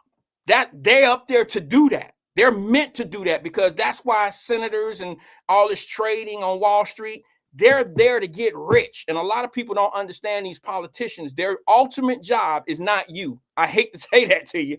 That's why they graduate. None of them are just instantly some type of big wig in Washington, D.C. It happens every once in a while. But for the most part, they start out at a local level and they work their way up to get more power and make more money for themselves. And that's what I think it's all about. I generally don't think that most of them are there for the people, because if it was, the people that talk about the poor people all the time, you know, like there's a lot of money that go through their hands. They control a lot of the budget stuff that come through their cities, but shit stay the same. And that go for Republicans and Democrats. So I just don't believe. I think that's part of their hustle. They hustle is to make you believe they with you, they for you. That's just it. I think it's both sides hustle. No doubt about it. So, you know, as voters, you guys just pick what's going to be best for your family and people around you. That's how I look at it anyway. I don't look at it from a standpoint of I got to vote. My vote is for everybody in the Black community. You know what I'm saying? It's not. My vote is for me and mine. You know, if it helps some people, that's cool. But I'm thinking about me. And that's what the American people did when they voted for Trump. You know, so now we got what we got. And we just got to kick back and watch what happens, because it's going to be chaotic, no question about it. But just because you operate in the chaos don't mean it's going to be the best thing, or not necessarily the best thing for the people. You see what I'm saying? Mm-hmm. Like, you just got to get to the end of it. Right. Well, I think what gives me my thoughts is the fact of the experiences that I've had over the years with nonprofit organizations that get government funding, and I Yeah. see the high salaries of the officials in these nonprofit organizations. I see how some of these nonprofit organizations function, and I see some of like there's some, and I don't want to mention because they're close to some people, and I watch mothers suffer because their sons may have gotten shot in the streets, Yeah. and they get funding. We've had this conversation on this platform before, and I've had mothers whose sons went through tragic deaths, and they would come tell me, you know, can you get my court dates for my son? Can you do this? Can you do that? Them people over there ain't doing nothing for me. They seen me that first day. They got all my information. I went over to the office. I gave them all my information. They opened the folder. I ain't heard from them people yet. They showed up to my son's court date, and that was it. I ain't heard nothing else from them. This is not just one occasion, bro. Mm. You understand what I'm saying? But what they do is they open up these folders, and now you're part of their roster of people that you helped. And there's no accountability. You don't know how much help that mother received from them people. You don't know. You don't know. But yet when they want their funding at the end of the year, they open this folder up and they say, we had 312 people that we helped last year. You understand what I'm saying? And nobody's calling those mothers and those people saying, hey, did such and such organization really help you out? Did you get any funding? Did they buy, you know, did they do anything for you? Were they supportive in your, you know, did they help you? Nobody's going back looking to see if that work is actually being done. Yeah, there's no audit, right? Yeah, so that bothers me a little bit. It's something that I've seen happen for years. And I've seen it happen so much that I've made comments about it on this platform before any of this was going on. Mm. Got another question for you. So, do you think that Clarissa Shields can get with Turkey Al-Rashid and become a bigger star than what she is? Because right now she's living history as a female. Do I think she can do what? Do she need Turkey Al-Rashid? The guy overseas? Yeah, over in Saudi Arabia. What are you gonna do? They probably put her in Saudi in Riyadh season. She just can make more money. There's no fights for her. Yeah. Okay. All right. I mean, she. What about Serrano? You don't think Serrano going to eventually get with her at some point? I don't know, bro. I'll be honest with you. I think what happens is there's not enough competition. Like I just said, I think it was Twin that called. I don't think there's enough competition in women's boxing for them to destroy one another right away. You see what I'm saying? It's like Floyd Mayweather had about 10 guys that could have been competitive as he was winding down. He had like 10 guys he could put out there and make a good fight and people would view it. Clarissa don't have 10 competitors that she could call out. You see what I'm saying? So what you do in Floyd's case, how you build the bank is what they call it. You allow him to sit back and the other 10 guys that could fight him, they all chop each other's head off.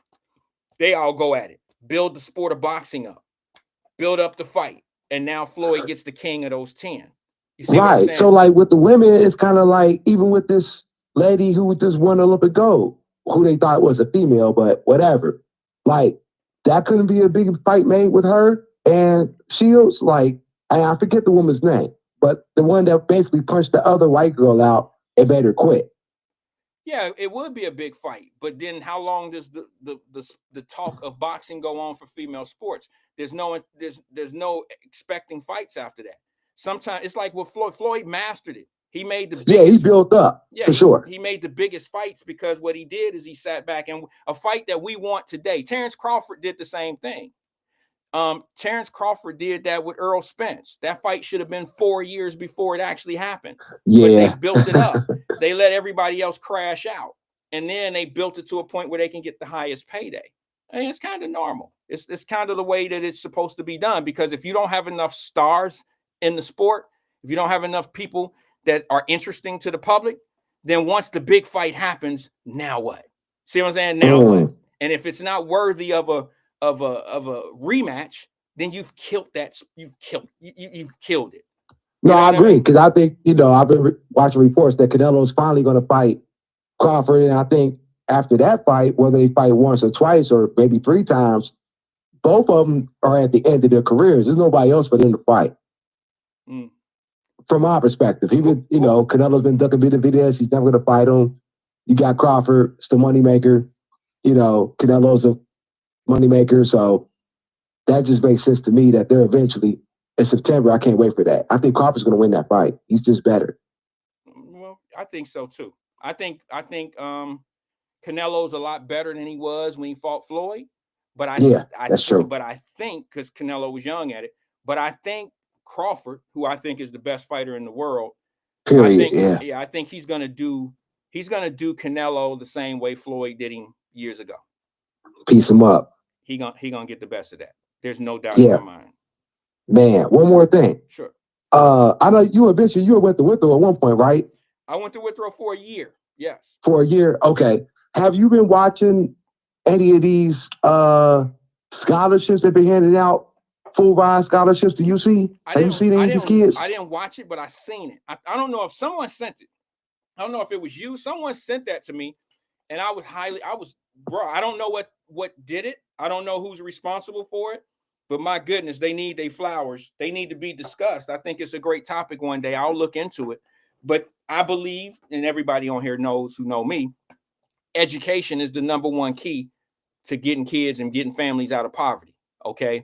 And when you start spreading full rides of education to kids that really want to be there, I can't help but say anything great about that, bro. I can't say anything. Whoever put that I don't know how many kids received full ride scholarships. I don't know how many. I don't know. Well, it was only 2 got full rides. There were I think 6 other kids, or maybe 8 other kids who got partials, which is fine. But I was looking at more or less the kids who got the full rides from Withrow, right? And I ain't going to Withrow, so it's maybe none of my business, but it's just ain't public, so I'll speak on it. Mm-hmm. But the 2 full ride students at Withrow, and we can agree that Withrow's predominantly African American, right? I mean, we're talking about Black Americans, like they're not from nowhere else. Mm. Yeah. These kids who got the full rides at Withrow, one was from Asia, okay? What? The other, Asia. Okay. And then and we're talking about the Marion Spencer scholarships at UC. So for people who don't know who Marion Spencer was, she was an African American elected woman here in Cincinnati who helped to desegregate Coney Island and did stuff on city council. So they got scholarships, money scholarships at UC, full rides, named after a Black woman. And so I see the pictures of the kids who actually got the scholarships at Withrow, of all places. And we got some kid from Cameroon, and we got somebody else who's from Asia who got the full rides. And I'm saying, like, and I understand the merit pace and all that other stuff, but at a predominantly Black school, you couldn't find no Black Americans to give full rides to. They had to be Cameroon and they had to be Asian. And let me say this too, because this is something that an elder gave me, that this has been going on with them for years. So what basically happens is all the immigrant people who come to Cincinnati, who got kids who need to be educated, who are already educated across seas because they already got a leg up on our educational system, they purposely go to Withrow because they know if they finish top 10 or higher, they're going to get full rides to UC because it's already baked in.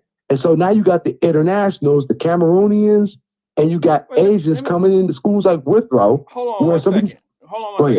I'm not denying what you're saying. I don't know it to be true because I don't have the information. But that's okay. I'll send you the link. It's no big deal. Please do. That's interesting. But let me ask you this. Yes. I haven't been part of the Withrow conversation in some time. Okay. But is Withrow still just a Cincinnati public high school, or is it some type of, wasn't it Withrow University or something like that? That's what they call it. Yeah, it's Withrow. It's still called Withrow University. So is it a situation that has some ties to the University of Cincinnati, or are you getting credit hours to go? Like my daughter went to her high school and was getting credit hours at University of Cincinnati. Okay, because she was in high school still, but she was taking UC classes over in I don't remember the area. It was like Blue Ash campus. And this ain't that. It ain't that. I know what you're saying, because my daughter actually got college credit hours from Miami, Ohio. Okay. Because she goes to Fairfield. Okay. So like she's already gonna go into OU with a full ride with already 1 year done. So she has another year to kind of, I ain't gonna say play with, but like she got time. Right. Okay. But Okay. as it relates to like what you said, like UC Blue Ash, whatever, getting credits like that, that's So not in the now let me get equation. this straight, So bro, what because they're, I didn't read the yeah, article. I'm sorry, I don't mean to interrupt you. I'm catching up to what you're saying a little bit. It's starting to strike me. It's no, it's getting. okay. I'll send it to you as I'm. So But the picture that I seen was black kids sitting there, and they said full rides to the University of Cincinnati. I just haven't had time. I've been a little busy. Haven't had time to really read the article. You trying to tell yeah, me? the kid, one kid's from Asia. It's not a black kid. Okay. The other kid is straight from Cameroon. He's not from here. He's not from America. Okay. And so I say that to say that that's what DEI looks like to a degree. Well, I mean, we know white women get the most benefit from DEI, but like as far as Black Americans, they're at the bottom of the totem pole. But I'm saying the international students are coming in under the guise of DEI, and they're getting the full ride scholarships to UC, killing it. And it's harming the black I gotta see kids that. who might put work in. So I Yeah. know what your thoughts were on that. Yeah, no, I have to see that. I just, I see some people that want me to talk about DEI. Y'all sure you want me to talk about DEI? Yeah, I think. I mean, I want you to, but I don't know Okay. if the whole general public wants you to, because I don't think you're gonna say what they think they want you to say. No. They know what I'm gonna say. They think they know what I'm gonna say, but they already had a mind made up on what I'm going to say and the reason why I'm saying what I'm saying. So that's kind of a tough conversation. I don't like to have conversations with people that already had a mind made up about what I'm talking about. Okay. And that's just what it is. If you don't have an open mind about it, then I'm just talking to somebody. I'm not trying to convince anybody, but I've been a firm believer by a lot of the things. Okay. I got that. By a lot of the things I've experienced that DEI, I don't know why black folks, why we attach ourselves to DEI as if it's a poster for us. We're not the poster people for DEI. DEI Correct. does not mean black people. Okay, DEI could mean a white lady. It can mean a white man. It can mean a man from Russia who don't speak English Right. well. A man from Cameroon or a woman exactly. or a guy from Haiti or anywhere. I know they want me to be a certain way about it, and they want me to say it a certain way. But the truth of the matter is, we don't benefit from DEI as much as people think we do. We've been associated with it because people use us. They used our ancestors, the people that fought for freedoms. They used Martin Luther King's and the fights in the streets. And then they have infiltrated DEI, and everybody else benefits from it. And it's not that we shouldn't or we can't. It's just that we're the face for it. It's like, why do we attach ourselves to it? Like, there's black people that if you go to a corporation and you look at the DEI office, sometimes there's some black people in there, sometimes there's not. But the truth of the matter is, they pay them high salaries, and the only thing that they really do is add diversity in the company. But that don't always mean black people. That can mean handicapped people. It can mean everything other than black people. And it's the same way. My argument on this is this. I hope the correlation fits. When people say, what was it? It was when people, like, my experience has been this. Affirmative action has been removed by this new DEI. Okay? And what I've learned is, when I was going through my battles with affirmative action, it wasn't me that I was competing. It wasn't us that I was competing against.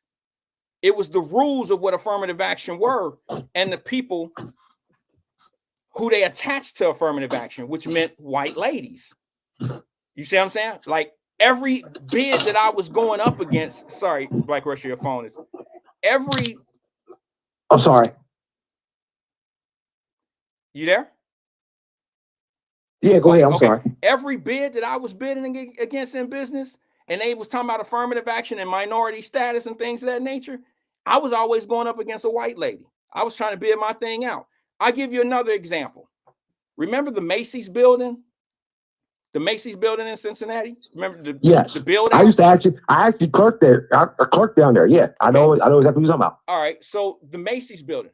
I don't know if you were watching the show one time. We did this a little while ago, about a year ago or whatever, maybe 2 years. And they were talking about city council. Cincinnati City Council was real big on the fact that this contract of renovation for the Macy's building has gone out. And we're using a minority company to do the work. I don't know if you remember that, but it was like a $300 million deal. Yeah, I remember when they bid it out, but I don't know what the results were. Well, I had to go do the research, and I seen that the company that they were using was like an Arab type man. I don't know what he is, but he wasn't black. All right, and he was based out of New York, and that falls under going into a minority company. And I would think that the person who was talking to the Channel 5 News and bragging on it going to a minority company, I'm sure they probably in their mind thought it was going to a black-owned company, which, to be honest with you, I wish it was. That's the way I think that when we start talking about minority-owned companies and things of that nature, that's what I would expect, because we've attached ourselves to those labels. But just like in LGBTQ, there's some lesbians and some gays that don't go with all the stuff that come along with all those other letters that's going on to their thing. They've been infiltrated. They don't agree with all the stuff that go along with all those other letters because somebody has attached all these other fights to what they've been fighting for. You understand what I'm saying? And I think that we need to wake up and see that people can use us for their own advantage, even when we think it's for us. I've had too many experiences. Now, keep in mind, I know where it works, but it don't work that way 100%. And I don't want people to think that that is for us, just for us. It's not. Because if that was the case, we would get the percentages would be higher. And if you think it's working in your city, do the research. These systems have been in place, and we are getting 1.3%. It was just a little bit of 1% of minority contracts in the city. Right, it was bad. And the thing is, it regressed. People had their problems with the former mayor, Cranley, but the thing is, they're not looking at the fact that it's regressed under AFTAB. And that's concerning too, because he hasn't been checking for it, just as a citywide issue. But don't that show concern when you're looking at big cities like Chicago, the main cities and the main organizations that's pushing this right now? I'll give you a perfect example, okay?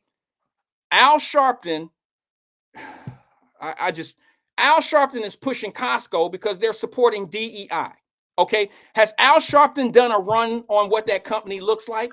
Does he know Does he know what their board looks like? All right. No. Does he? Okay, let me give you a perfect example. And if he does, he's being disingenuous to the people. Well, he didn't. I don't think he would. Well, maybe he would, because sometimes people listen to people like that and don't do their own research or don't think about it. Okay. They just take his word. He wouldn't lie, not on air, not in public. He wouldn't lie to us. The truth of the matter is there's like 10 There's 10 upper management board members there. Okay. And the CEO is a white man. All right. The same man that said, I want to make sure we stick with DEI and blah, blah, blah. That's great. I don't have a problem with DEI, but let's keep it 100. How many black people do you think they have in their upper management or on that board? How many do you think they have? Maybe one. Maybe. We can pull it up. There's one out of 10 people. But now where the DEI comes in is how many white women do you think are on that board? We're talking about Costco. We're talking about Costco. The same people that the same people that's on this, that's walking through the store saying shop Costco, shop Costco. You have no idea what their upper management look like. You don't even know about the discrimination that go on in that store. You don't know. But my question is, how many white women versus black men or black women are on that board? How many white men versus black men? How many? If you really think DEI is working for Costco, show it to me. You can't. You can only go by the fact that Costco said, we gonna stick with DEI. You sticking with something that you ain't showing that you making it work. It's virtual signaling. Yeah, we like DEI, but you're not exercising it. So what does that say about a leader that'll come out here and try to get people in the street to rep DEI for Costco, and Costco ain't even pushing it? They got it, but they ain't really utilizing it. Make that make Total, sense to me. yeah, it's a total grift. I mean, I actually did the research, and the one guy I seen, he looked brown. I couldn't tell if he was black or not, but he was brown. And then I seen 4 white Listen. women on the board Yes, out of but 10. So the white women are controlling. well, my thing is this. If they want their DEI numbers to look right at Costco, they got it. But those DEI numbers don't involve us. Do you see what I'm That's saying to you? facts. That's all I'm saying about it. That's all I'm saying about it. And I've seen people talk about it, and it's usually people that are involved in it, and they have high ass salaries. They get high salaries, but they're not pulling people in like you think they are, bro. Right. No, I already know. And the fact that I'm seeing quote unquote DEI happening at schools like Withrow, where, you got Caucasians and you got Asians and you got, because I would see right now, there are Caucasians that are getting at least the partials. You don't even see, I looked at the pictures of the 10 kids. Like, one kid I had to confirm because I didn't know because he was black. You talking about? He appeared to be black. I'm a little lost. You talking about the Withrow school students that's getting? Yeah. So I had to do investigation. So the one black kid that got the full ride, he's from Africa. He's Cameroon. He's not a black American per se. And then the other person was Asian. Like they were from Southwest Asia, somewhere like that. Like they were Buddhists or something like that. Let me address something real fast. DeAndre Crosby says, got black folks going against programs that will help them. Shake my head. Sorry, brother. I'm not going against DEI. This is what I wanted to say. I wanted to say black DEI. Let's be more specific because it ain't specifically for us. So let's make it more specific for us. It's not that I don't want it to happen. Don't use my people trying to make it seem like it's for us when it's not. They're benefiting from it more. That's all I'm saying. All I'm saying to it, if you want me to benefit from something, make it about me. Make it about us. Make it specifically for us. Don't say that some minority students got scholarships at Withrow and you thinking minority students are black folks. That's just not fair to do to us. And that's the head fake. Like you just put a black face on there and say, hey, we giving scholarships out. I had to kind of look at it like, okay, it's a black kid, whatever, okay. But then to kind of find out he's from Cameroon, it was like, yo, people outside of black folks, Americans, are using quote unquote DEI to get ahead. And so when I hear black Americans say, well, we need DEI, Trump's a piece of shit because he want to get rid of DEI or whatever, it's like, yo, he's actually advocating for black Americans when you want to get rid of DEI, if you look at it the right way. Let me just say this one thing that I know. Okay, I'm not going to live in assumptions or anything. I'm going to tell you a real story that happened in the city of Cincinnati. What was the guy's name? The landscaping company. I'm drawing a blank to it. The guy was getting his wife the white dude had his wife as a side company, getting minority contracts. Money meant for minority, small, black, not black. That's where it needs to be. We need to label it black, not no damn minority contracts because we are not just minority. Do you understand what I'm saying? We don't fall in the category alone as minority. White women. We compete. We're still competing. Thank you. Somebody says Evans. Thank you, DeAndre. Get what I'm saying to you, brother. I want it. I'm not saying we don't supposed to have this and we're not entitled to it. I'm saying that we're being used. I'm saying that when you got a minority contractor like the Evans guy, okay, and he uses his wife who could fit in that same category and become a competitor against me, that's not fair. They're using the system. The same system that they want to brag about is for us. They're using it, not against us, but they're using it to utilize themselves to benefit from it. I would definitely say against us because if somebody else gets cut out, then it's against them. Well, if I could bid it, but hold on. I'm just saying. I mean, I agree with you what you're saying. Let's say this. You, myself, you, and Ed and Carolyn, we all start our own landscaping company. How, as startups, how are we going to compete with Evans Landscaping, and they've been out here for 20 years. They have all their machines paid off. They have the highest technology. They have the staff to do multiple jobs. How could we get a bid in that's going to beat Evans' wife's bid? How are we going to do that? How are we going to do that? Now, in the business world, a minority contractor just got that contract, but we didn't. We didn't.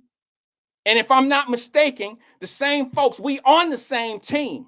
But what we missing is some see where the fight is. Some see that there are people that have infiltrated DEI, affirmative action. They have infiltrated it where they can benefit more. All you got to do is go look at the numbers. It don't take me to tell you. All you got to do is go look at who benefits more from the situation. We're on the same damn team. Sure. Make it black DEI. Listen, I'll make a t-shirt. Make it black DEI, not DEI, because that means a Russian dude could come to America and fall under DEI.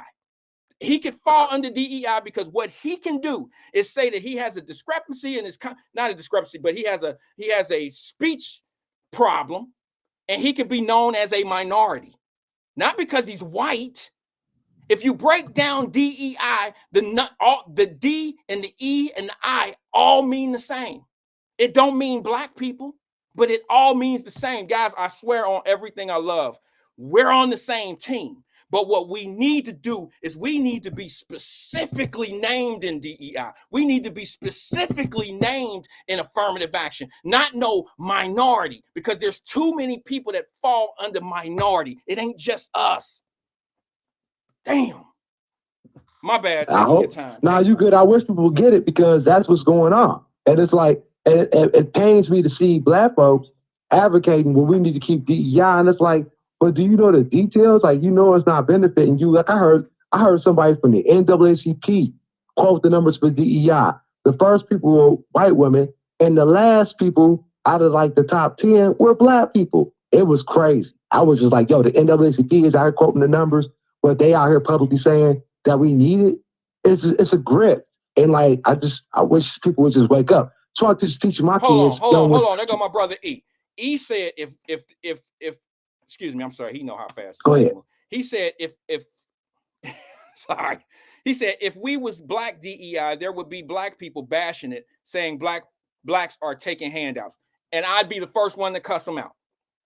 I would utilize my platform to tell them, because look, I'm a business owner. How does he know that? But how does he know that? That's what I'm saying. Like, this is hypothetical bullshit. How does he know that? Well, he don't. I think he's just saying what he's saying. I know saying. he don't know that. He's making shit up. But there's a level of truth, because there are people that are going. Well, it's like, hypothetical. I mean, I get what you're saying. But there's people that are going to always go against the grain and try to make something think. You know, there's people that just, sometimes people just do things out there just to be part of, just to be part of something. If they can't be part of what we all doing. You see what I'm saying?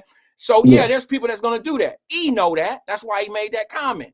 He know that there's going to be people saying dumb shit. And it is, whether they mean it or not. He know that. But the problem is this. I don't care what they say. You understand what I'm saying? We're not, look, we're all on the same team, but we're not figuring this equation the same way. I'm just trying to tell you from business experience. From experience, I've had to compete against minority companies, and these minority companies are not owned by us. If I put in a bid to do that Macy's store downtown Cincinnati, I'm not a contractor, but let's just say I put in a bid of $350 million to do the renovation. But a minority out of New York gives a bid of $348 million. They're going to take that minority's bid. Okay, but that's the guy from New York, but he's something else. He's not black.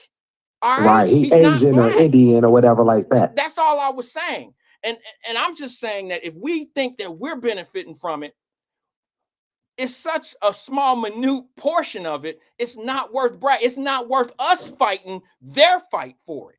If we gonna fight and we gonna put our brothers and sisters on the front line, damn it, give us the lion's portion of the deal. Right, we got the most exposure. Yeah, that's nonsense, bro. But that's what they doing. I'm not gonna argue with nobody about it. I'm just trying to tell you how I feel about it. I've had this fight. I've had to go up against minority companies, and I'm telling you, if it wasn't for somebody telling me, which they shouldn't have told me. They didn't have to tell me, but I was dealing with a black lady who was giving me some of the insight of what I was going against, which she could have lost her job for that. She could have lost her job for telling me where these bids were coming from, and I was bidding against white ladies. And Right. I don't have a problem with white ladies. I'm just telling you this. This was, look, that was the competition, this right? particular company allows so many minorities to come in and get, and bid. Do you understand? And when we would bid on it, my bid was not going towards the landscape like Evans Landscaping. This is just a hypothetical of companies, okay? It wasn't Evans I was bidding against. They had their big jobs that they was bidding over there. The smaller jobs, they would let the minority companies go in. But guess what? I'm not competing against minority companies like me. I'm competing against Evans and his wife. She has a small company that now links down into my area.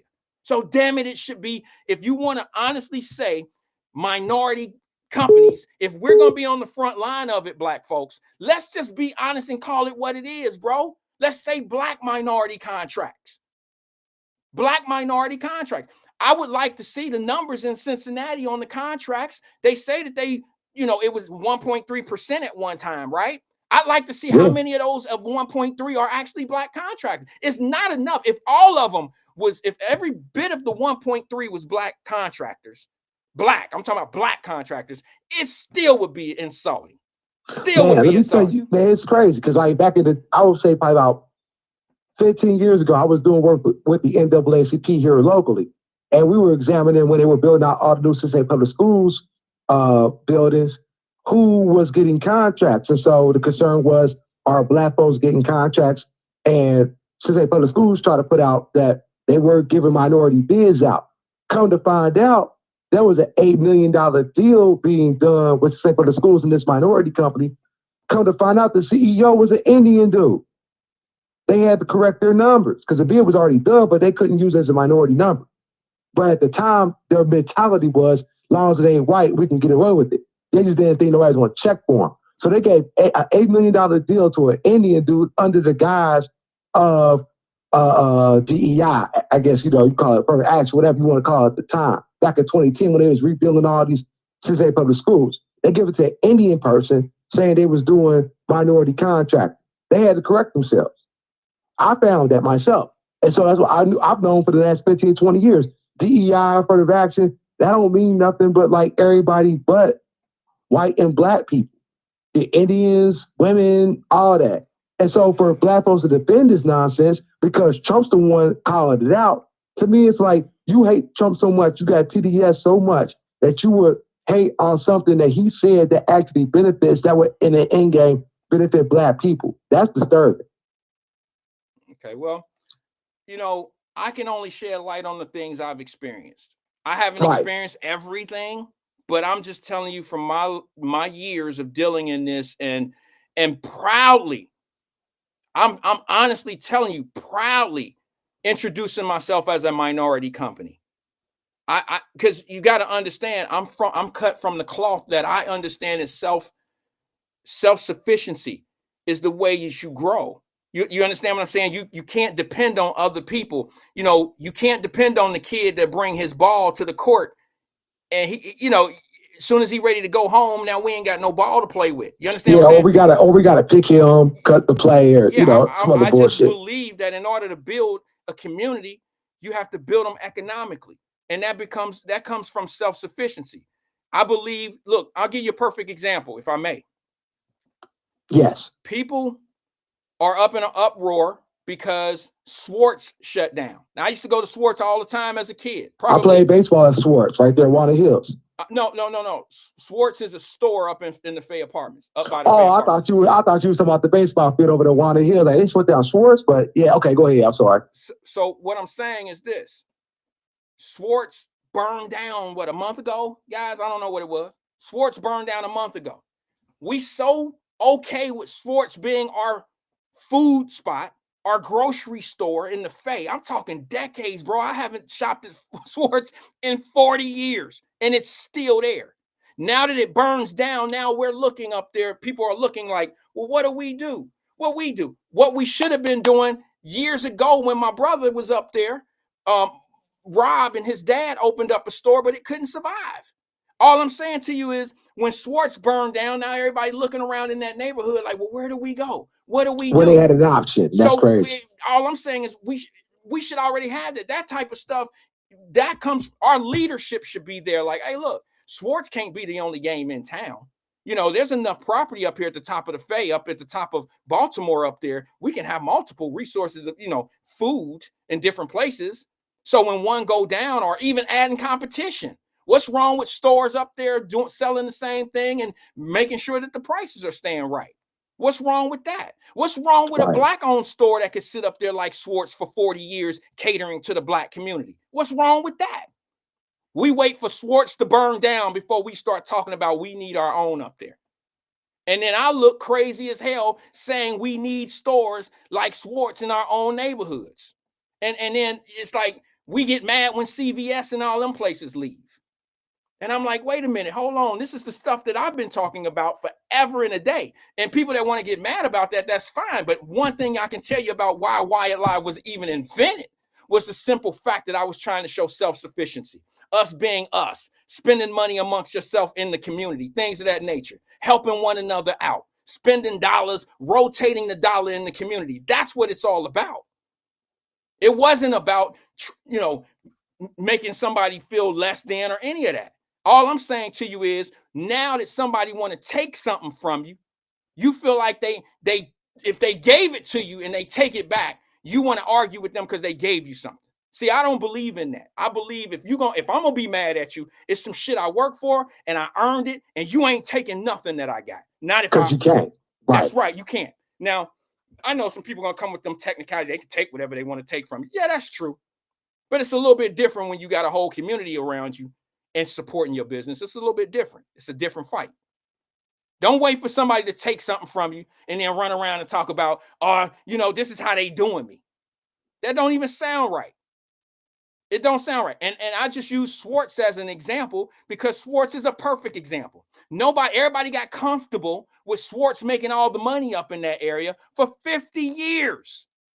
Mm. Where's our Swartz? Why you don't have no damn Jeffersons or some shit like that up there?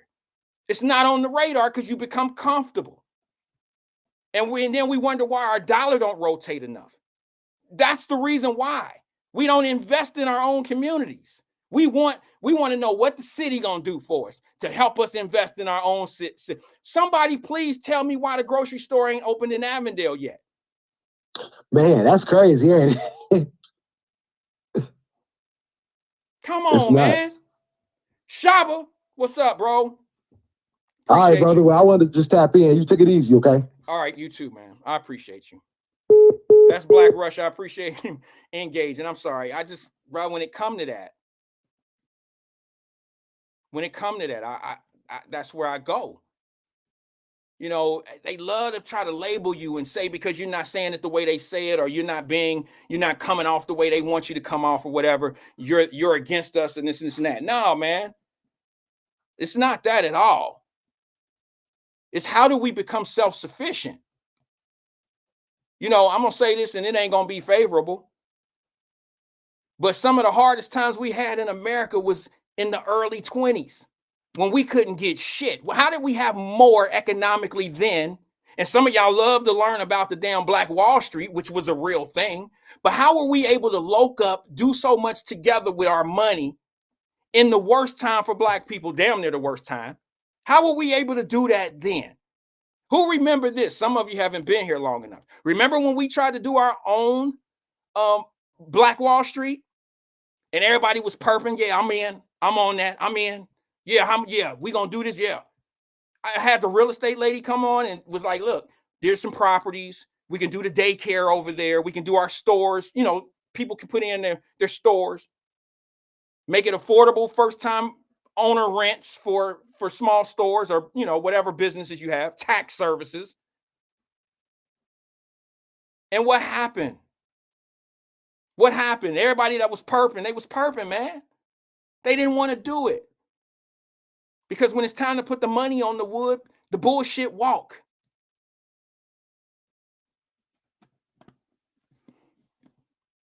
That's why I don't talk about them things anymore. I try not to bring it up anymore. I'm tired of wasting my time about shit like that. We got to wait for some shit to jump off and happen, and then we want to argue and fight about why it happened and what happened. And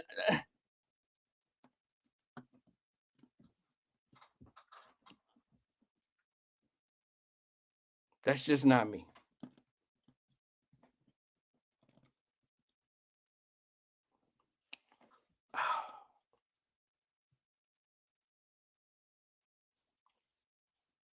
Black people put Black Wall Street together on their own dime. Do you understand what I'm saying to you? They built black banks. They built black barbershops, black food, grocery stores on their own dime. We got more. We make way more money now collectively. What do we spend $2 trillion a year as consumers? And we still sitting back waiting for somebody. Come on, man. So we still in a position where when a motherfucker take his ball home, we're just dead. When motherfucker shut us down, we just can't work together. We just dead. Fuck out of here with that. I'm out. Peace and love to everybody, man. I'll see y'all tomorrow.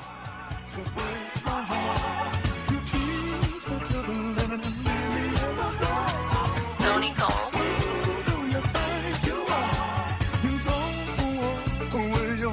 Let the band play.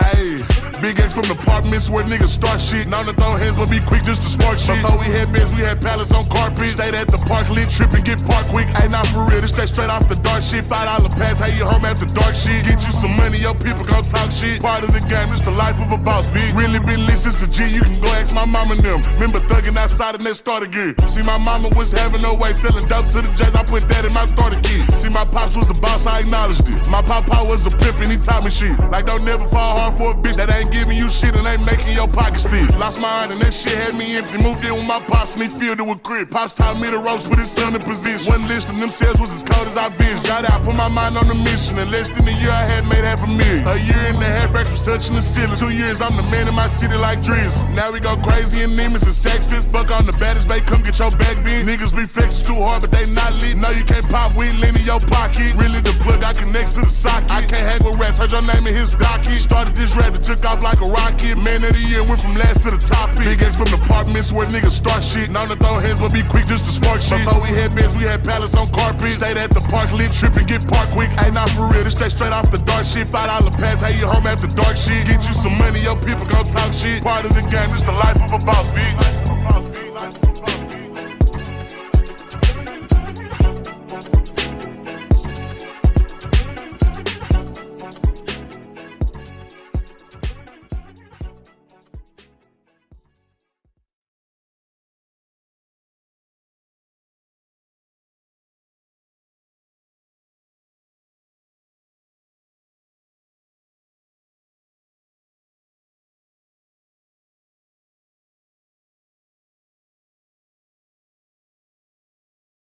Fun fact about Kevin Gates, for those of you that's just tuning in, I talk to myself.